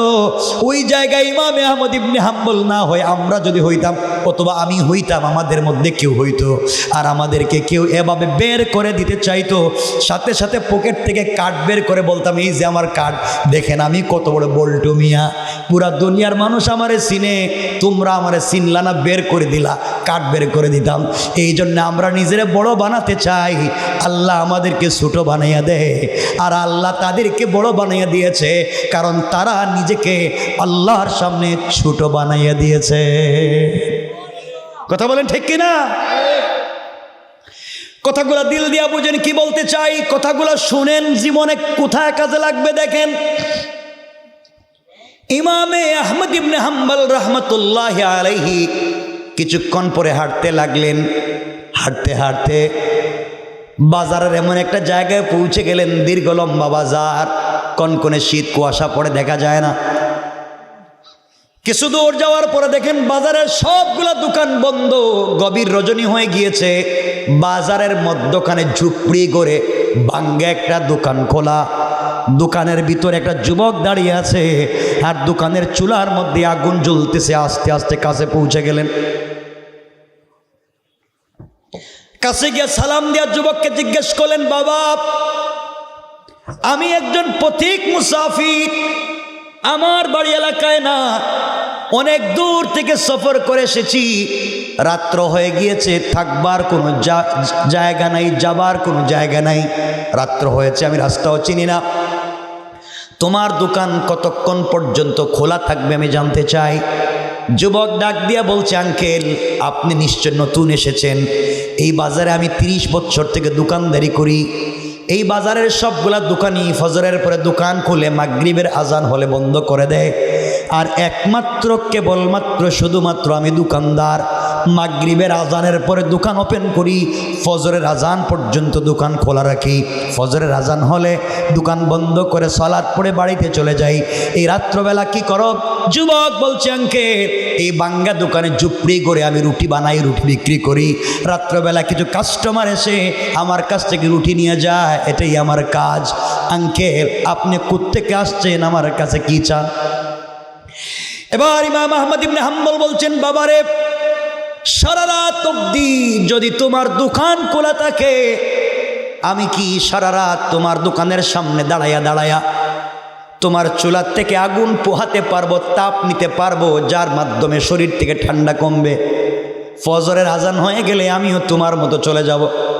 যুবক ডাক দিয়া বলছে, আঙ্কেল বাহিরে দাঁড়াবার দরকার নাই, আপনি দোকানের ভিতরে চলে আসেন, ফজর পর্যন্ত আমিও থাকবো, আপনিও থাকবেন।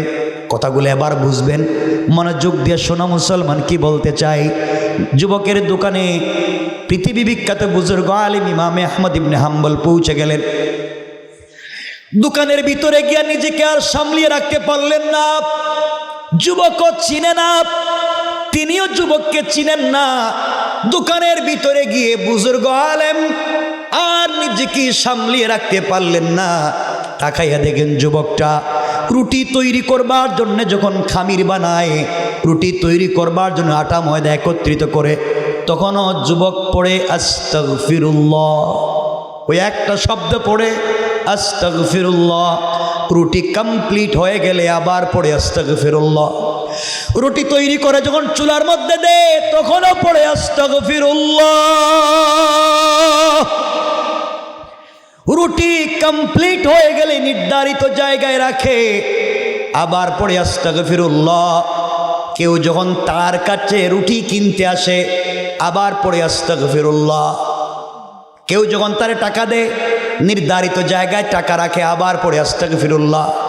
ইমামে আহমদ ইবনে হাম্বল দেখেন যুবক তো আর কোনো কথাই বলে না, রুটি বানায়, রুটি বিক্রি করে, আর শুধু আস্তাগফিরুল্লাহ আস্তাগফিরুল্লাহ পড়ে। কৌতূহলবশত জিজ্ঞেস করলেন, জওয়ান কিছু জানতে চায়?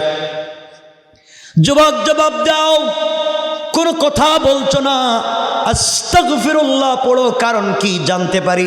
যুবক বলছে, আঙ্কেল 20 বছর বয়স থেকে এখানে দোকানদারি করি, আজ অবধি 30 বছর থেকে দোকানদারি করি, বয়স 50 বছর। আল্লাহর কসম করি জাত ও সিফাতের নামে এই আস্তাগফিরুল্লাহ একটা শব্দ বলবার কারণে আল্লাহ তাআলার কাছে এত জিনিস আমি পেয়েছি, আমার মনে হয় এই পৃথিবীর কোনো মানুষ আমার মতো পায় না। আল্লাহু আকবার, জুড়ে বলেন, আরো জুড়ে বলেন আল্লাহু আকবার। ইমামে আহমদ ইবনে হাম্বল আশ্চর্য হয়ে গেলেন, কি বলতে চাও? এক শব্দ বলে কি পেয়েছো জানতে চাই। যুবক বলছে, আঙ্কেল পৃথিবীর কাউকে কোনোদিন কিছু বলতে চাই না, আপনি কেন চান? যুবকটাকে জিজ্ঞেস করলেন, বাবা বলো না, প্রথমে বলো আস্তাগফিরুল্লাহর কারণ কি, এরপরে বলো কি কি পাইছো। যুবক বলছে, আঙ্কেল আমি রুটি বানাই, রুটি বানাতে গিয়ে সবগুলা রুটি সমান হয় না, কোনোটা রুটি হালকা বড় হয়ে যায়, কোনোটা রুটি হালকা ছোট হয়ে যায়, কোনোটা হালকা কাঁচা থেকে যায়, কোনোটা শক্ত হয়ে যায়। কিন্তু আমি কাস্টমারের কাছ থেকে তো সমান পয়সা নিই, কিন্তু এই যে 19, 20 হলো সবাইকে সার্ভিস সমান দিতে পারলাম না, আমার ও জানতে অনিচ্ছা সত্ত্বে যে ভুল হয়ে গেল, এই জন্য আস্তাগফিরুল্লাহ পড়ি, আল্লাহ তাআলা যেন আমাকে ক্ষমা করে দেয়। আল্লাহু আকবার। আপনি বাজারে রুটি বিক্রি করেন, পরোটার দোকান, আপনার রুটিতেও সব সময় তেল কিন্তু সমান থাকে না, কোন রুটিতে তেল বেশি হয়, কোনোটায় কম হয়ে যায়। আপনি চা বিক্রি করেন, কাপের মধ্যে সব সময় চা সমান দিতে পারেন না, কিন্তু কাস্টমার থেকে টাকা ঠিকই সমান নেন। আপনি ভাত বিক্রি করেন, আপনি যখন এক্সট্রা ভাত দেন সবার প্লেটে সমান ভাত দিতে পারেন না, কমে যায়, বেশ হয়ে যায়, কিন্তু পয়সা সমান নিয়েছেন, আল্লাহর কাছে জবাব দেওয়া লাগবে। আপনি মিজান ঠিক করতে পারলেন না, আপনি ওজন ঠিক করতে পারেন নাই, জবাব দিবেন। এই জন্য আপনাকেও বাঁচবার জন্য আস্তাগফিরুল্লাহ পড়তেই হবে আমার বন্ধুগণ, কারণ আপনি হিসাব সমান করেন নাই। যুবক বলছে, আঙ্কেল 30 বছর থেকে আস্তাগফিরুল্লাহ পড়ে পড়ে আমি কি পাইছি আপনি জানতে চাইলেন, তাহলে শুনতে থাকেন আমি কি পাইলাম। 1 নাম্বার, 30 বছর থেকে আস্তাগফিরুল্লাহ পড়ে দোকানদারি করি, শুধুমাত্র মাগরিব থেকে ফজর পর্যন্ত দোকানদারি করি। এই 30 বছর এই ঝুপড়ি ভাঙ্গা দোকানে রুটি বিক্রি করি। আস্তাগফিরুল্লাহ পড়বার কারণে আল্লাহ তাআলা আমার ব্যবসায় আর আমার সম্পদে আমার টাকা এত বারাকা দিয়েছেন। এই ভাঙ্গা দোকানে রুটি বিক্রি করা পয়সা দিয়া 50 জনের বেশি আমার পরিবারের সদস্য, তাদেরকে খাওয়াই, এলাকার মসজিদ মাদ্রাসা ইয়েতিমখানা গরিবদেরকে দান করি। এত দান খায়রাত সাদাকা করবার পরেও মাস শেষে দেখা যায় আমার পকেটের টাকা শেষ হয়ে যায় না। আরো জোরে পড়েন না সুবহান। আঙ্কেল, আল্লাহ তাআলা আমাকে তো বারাকা দিয়েছেন, আস্তাগফিরুল্লাহ পড়ি আমার রিজেকে কোটি কোটি টাকার বারাকা হয়ে গিয়েছে। 2 নাম্বার, আমি আস্তাগফিরুল্লাহ পড়ি 30 বছর থেকে, আমার বয়স 50। এই 50 বছরে আমার বডিতে জটিল কঠিন রোগ হওয়া তো দূরের কথা, আজ পর্যন্ত আল্লাহ তাআলা আমাকে এমন সুস্থতার নিয়ামত দিয়েছে, আমার বডিতে জ্বর সর্দি কাশির মতো সাধারণ কোনো রোগও দেয় নাই। পড়েন সুবহানাল্লাহ। 1 নম্বরে কোটি টাকার মালিক বানাইছে, 2 নম্বরে সুস্থতার নিয়ামত দিয়েছে, 3 নম্বরে আঙ্কেল আস্তাগফিরুল্লাহ পড়ে যাই। এই আস্তাগফিরুল্লাহ পড়বার কারণে আমার বয়সী কত মানুষ মারা গেল, কিন্তু আজ পর্যন্ত আল্লাহ তাআলা আমাকে বাঁচিয়ে রেখেছেন। আস্তাগফিরুল্লাহ পড়বার কারণে আল্লাহ তাআলা আমার হায়াতে বারাকা দিয়েছেন। 4 নম্বর পুরস্কার জানতে চাইলেন আঙ্কেল, এই 30 বছর থেকে আমি আস্তাগফিরুল্লাহ পড়ে যাই। এই আস্তাগফিরুল্লাহ পড়বার কারণে 30টা বছরে 35 বারের বেশি আল্লাহর রসুলকে আমি স্বপ্নে দেখেছি। পড়েন না সুবহানাল্লাহ, আল্লাহু আকবার বলেন। ইমাম আহমদ ইবনে হাম্বল তো আশ্চর্য, বলে কি পড়ে শুধু আস্তাগফিরুল্লাহ 1 নম্বরে কোটি টাকার মালিক হইছে, 2 নম্বরে সুস্থতার নিয়ামত পাইছে, 3 নম্বর হায়াতে বরকত পাইছে, 4 নম্বর নবীজির স্বপ্নে দেখছে। পড়ে শুধু একটা আস্তাগফিরুল্লাহ, কৌতূহলে জিজ্ঞেস করলেন 5 নম্বর আর কি পাইছে? এবার যুবক বলছে আঙ্কেল 5 নম্বরে যেটা পেয়েছি আপনি জানতে চাইলেন, তাহলে শোনেন 5 নম্বরে কি পাইলাম। আমার কাছে, আমি রুটিওয়ালার কাছে এলাকার মানুষ কত বিষয় নিয়ে দোয়া চায়, আমি রুটিওয়ালা, আমার কাছে যত মানুষ তাদের আশয় বিষয় নিয়ে আমি আমার জন্যে এলাকার মানুষের জন্যে যখন কেউ দোয়া চায় আমি আস্তাগফিরুল্লাহ পড়ে পড়ে হাত উঠাইতে দেরি হয়, আমার দোয়াকে আল্লাহ তাআলা কবুল করতে দেরি করে না। ইমাম আহমদ ইবনে হাম্বল বলছেন, যুবক তাহলে নিশ্চয় তুমি মুস্তাজাবুদ দাওয়া, তোমার দোয়া তো আল্লাহ কবুল করে নে। যুবক বলছে আঙ্কেল আমি মুস্তাজাবুদ দাওয়া কিনা আমি জানি না, আমি বলতে পারবো না, কিন্তু আমার দোয়া কবুল হয়ে যায় এতে কোনো সন্দেহ নাই। জবাব দিচ্ছেন ইমাম আহমদ ইবনে হাম্বল, যুবকরে 30 বছরে আস্তাগফিরুল্লাহ পড়ে কোটি টাকার মালিক হইলা, 2 নম্বরে তুমি সুস্থতার নিয়ামত পাইলা, 3 নম্বরে হায়াতে বরকত পাইলা, 4 নম্বরে আল্লাহ রসুলকে স্বপ্নে দেখার সুযোগ পাইলা, 5 নম্বরে মুস্তাজাবুদ দাওয়া হইলা। এত এত পাওনা, এত এত মুহাব্বত শুধু পাইছো আর পাইছো, তোমার জিন্দগিতে কোনো কষ্ট নাই, শুধু সুখ আর সুখ। রুটি বিক্রি করো গভীর রাত্রে ভাঙ্গা দোকানে বৈশা, তোমার মতো সুখী মানুষ আর নাই, তোমার মতো আনন্দওয়ালা আনন্দ চিত্তের মানুষ আর নাই রে যুবক। মনে করছিলাম মনে মনে ইমামে আহমদ ইবনে হাম্বল বলে, মনে করছিলাম আমি তো জমানার বড় আলেম, আমি তো ইমামে আহমদ ইবনে হাম্বল, এখন থেকে বাঙ্গা দোকানে জোয়ান রুটি বিক্রি কইরা আমার চাইতেও আল্লাহর সঙ্গে গভীর রাত্রে ভালো সম্পর্ক করছে, কোন ঠিক কিনা? এই জন্য আল্লাহর সাথে সম্পর্ক করতে শুধু বড় আলেম হওয়া লাগবে না, আল্লাহর সাথে একজন মুচিও সম্পর্ক রাখতে পারে, আল্লাহর চাইতে একজন চৌকিদারও সম্পর্ক করতে পারে। এবার ইমাম আহমদ ইবনে হাম্বল জওয়ানের হাত ধরলেন, ধরে বলছেন, যুবক বলো, এত এত সুখ আর শান্তির মধ্যে তোমার জীবনে কোনো কষ্ট আছে কি? তোমার জীবনে কোনো ব্যথা আছে কি? তোমার জীবনে কোনো বিরহের চিহ্ন আছে কি? এই কথা বলতে যুবক সেজদায় পড়ে গেল মাটিতে, চিৎকার করে আল্লাহকে ডাক দিয়া বলছে, আল্লাহ, দীর্ঘদিনের কষ্টের কথা এই মুরব্বী আমাকে মনে করিয়ে দিয়েছে। আয় আল্লাহ, যে কথা কাউকে বলতে পারি না, সইতেও পারি না, যে কথা কারোর সঙ্গে শেয়ার করতে পারি না, আজকে আঙ্কেল চিনে না জানে না আমাকে সেই কথা বলে পীড়া দিচ্ছে। যুবকটা চোখের পানি মুছে মুছে দাঁড়িয়ে গিয়েছে। ইমামে আহমদ ইবনে হাম্বল বলছেন, বাবা তোমাকে কি আমি কষ্ট দেওয়ার মতো কোনো কথা বলে ফেলেছি নাকি? ভুল হয়ে গেলে তুমি আমাকে ক্ষমা করে দেবা, না জানি কি অপরাধ করে ফেলছি, কি হইল? যুবক বলছে, আঙ্কেল আমার জিন্দগিতে আসলে কোনো কষ্ট ছিল না, কিন্তু একটা কষ্ট আজও সহ্য হয় না, একটা কষ্ট আজও বরদাস্ত করতে পারি না। ইমামে আহমদ ইবনে হাম্বল বলতেন, যুবক কি?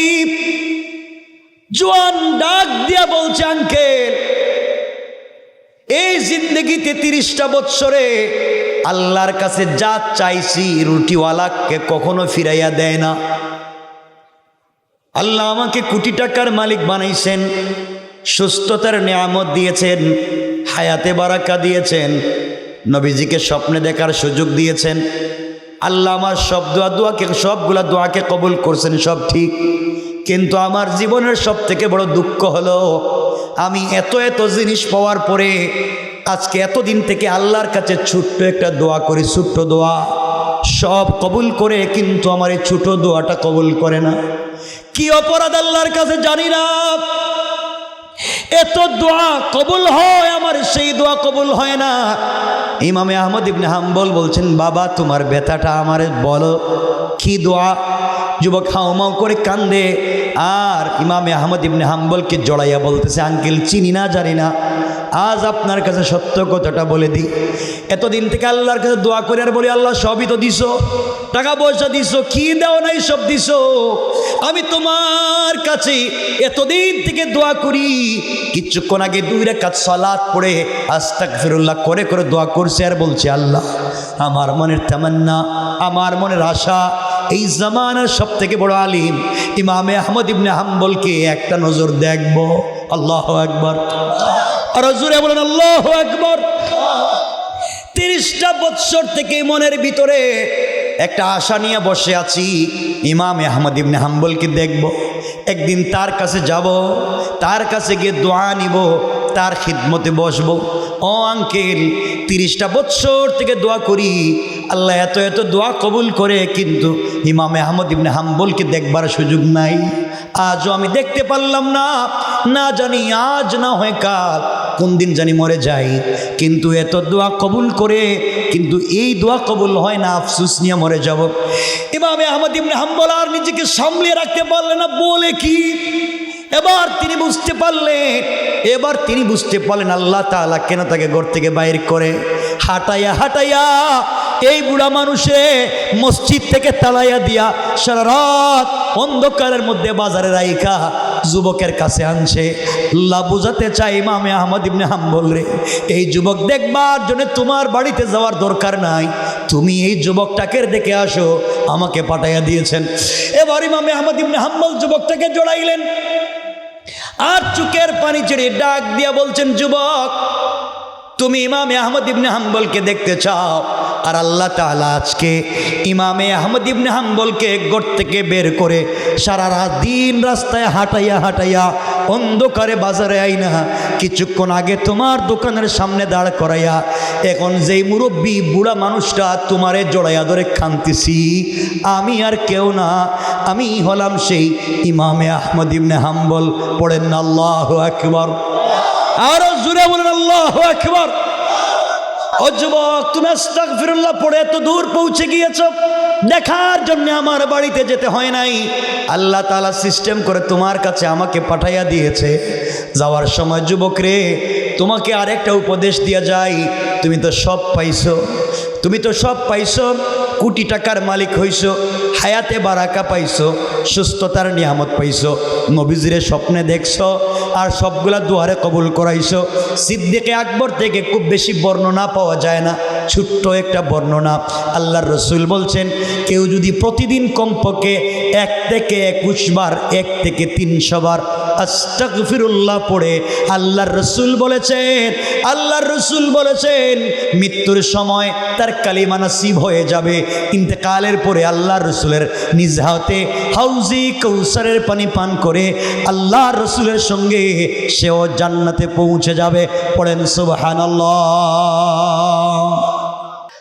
আমার বন্ধুগণ, কথাগুলো এই জন্য শুনে আল্লাহ বলছেন, ওয়াল্লাযীনা ইয়াকুলুনা রাব্বানা সরিফ আন্না عذاب جهنم إن عذابها كان غراما আল্লাহ বললেন গোলাম রে সাকারাত শুরু হয়ে যাওয়ার আগে কারগারা শুরু হয়ে যাওয়ার আগে কবরে চলে যাওয়ার আগে মালাকুল মউত পৌঁছে যাওয়ার আগে গোটা জিন্দেগির অপরাধের জন্য তুমি আমার কাছে যদি তওবা করে ইস্তেগফার করে পুত পবিত্র হয়ে যাও আল্লাহ বলছেন গোলাম রে তওবা করতে দেরি হবে আমি আল্লাহ তাআলা আমার গোলামের পুরা জিন্দেগির অপরাধগুলোকে ক্ষমা করে জান্নাতি বলে ফয়সালা করে দিতে আমার আল্লাহর এক মুহূর্ত দেরি হবে না পড়েন সুবহানাল্লাহ আল্লাহু আকবার তাই পুরো আলোচনায় প্রথমে বলছি আমাদেরকে চলতে হবে আল্লাহর হুকুমে রাসূলের তরিকায় কথা কি মনে আছে 2 নম্বর বলছি জীবনে যত অপরাধ করছি এগুলা থেকে নিজেকে বের করে নিয়ে আসতে হবে 3 নম্বরে বলছি কোরআনে কারীমের 19 নম্বর পারা 25 নম্বর সূরা আল ফুরকানের 63 নম্বর আয়াত থেকে 4টা গুণ 4 নম্বরে বলছি এগুলো অর্জন করে সূরা আল মারিজের 8 নম্বর আয়াতের আল্লাহর শিক্ষা এগুলো অর্জন করো কিয়ামতের দিনকে ভয় পাও এগুলা যদি করতে পারো আর একটা আমল আস্তাগফিরুল্লাহ করতে পারো বিনা হিসাবে জান্নাতে পৌঁছে যেতে পারবো এই সবগুলা গুছানো কথা মনে থাকবে তো ইনশাআল্লাহ আমার জন্য দোয়া চাই আপনাদের জন্য দিল থেকে দোয়া থাকবে আল্লাহ তাআলা আমাদের সবাইকে কবুল করুন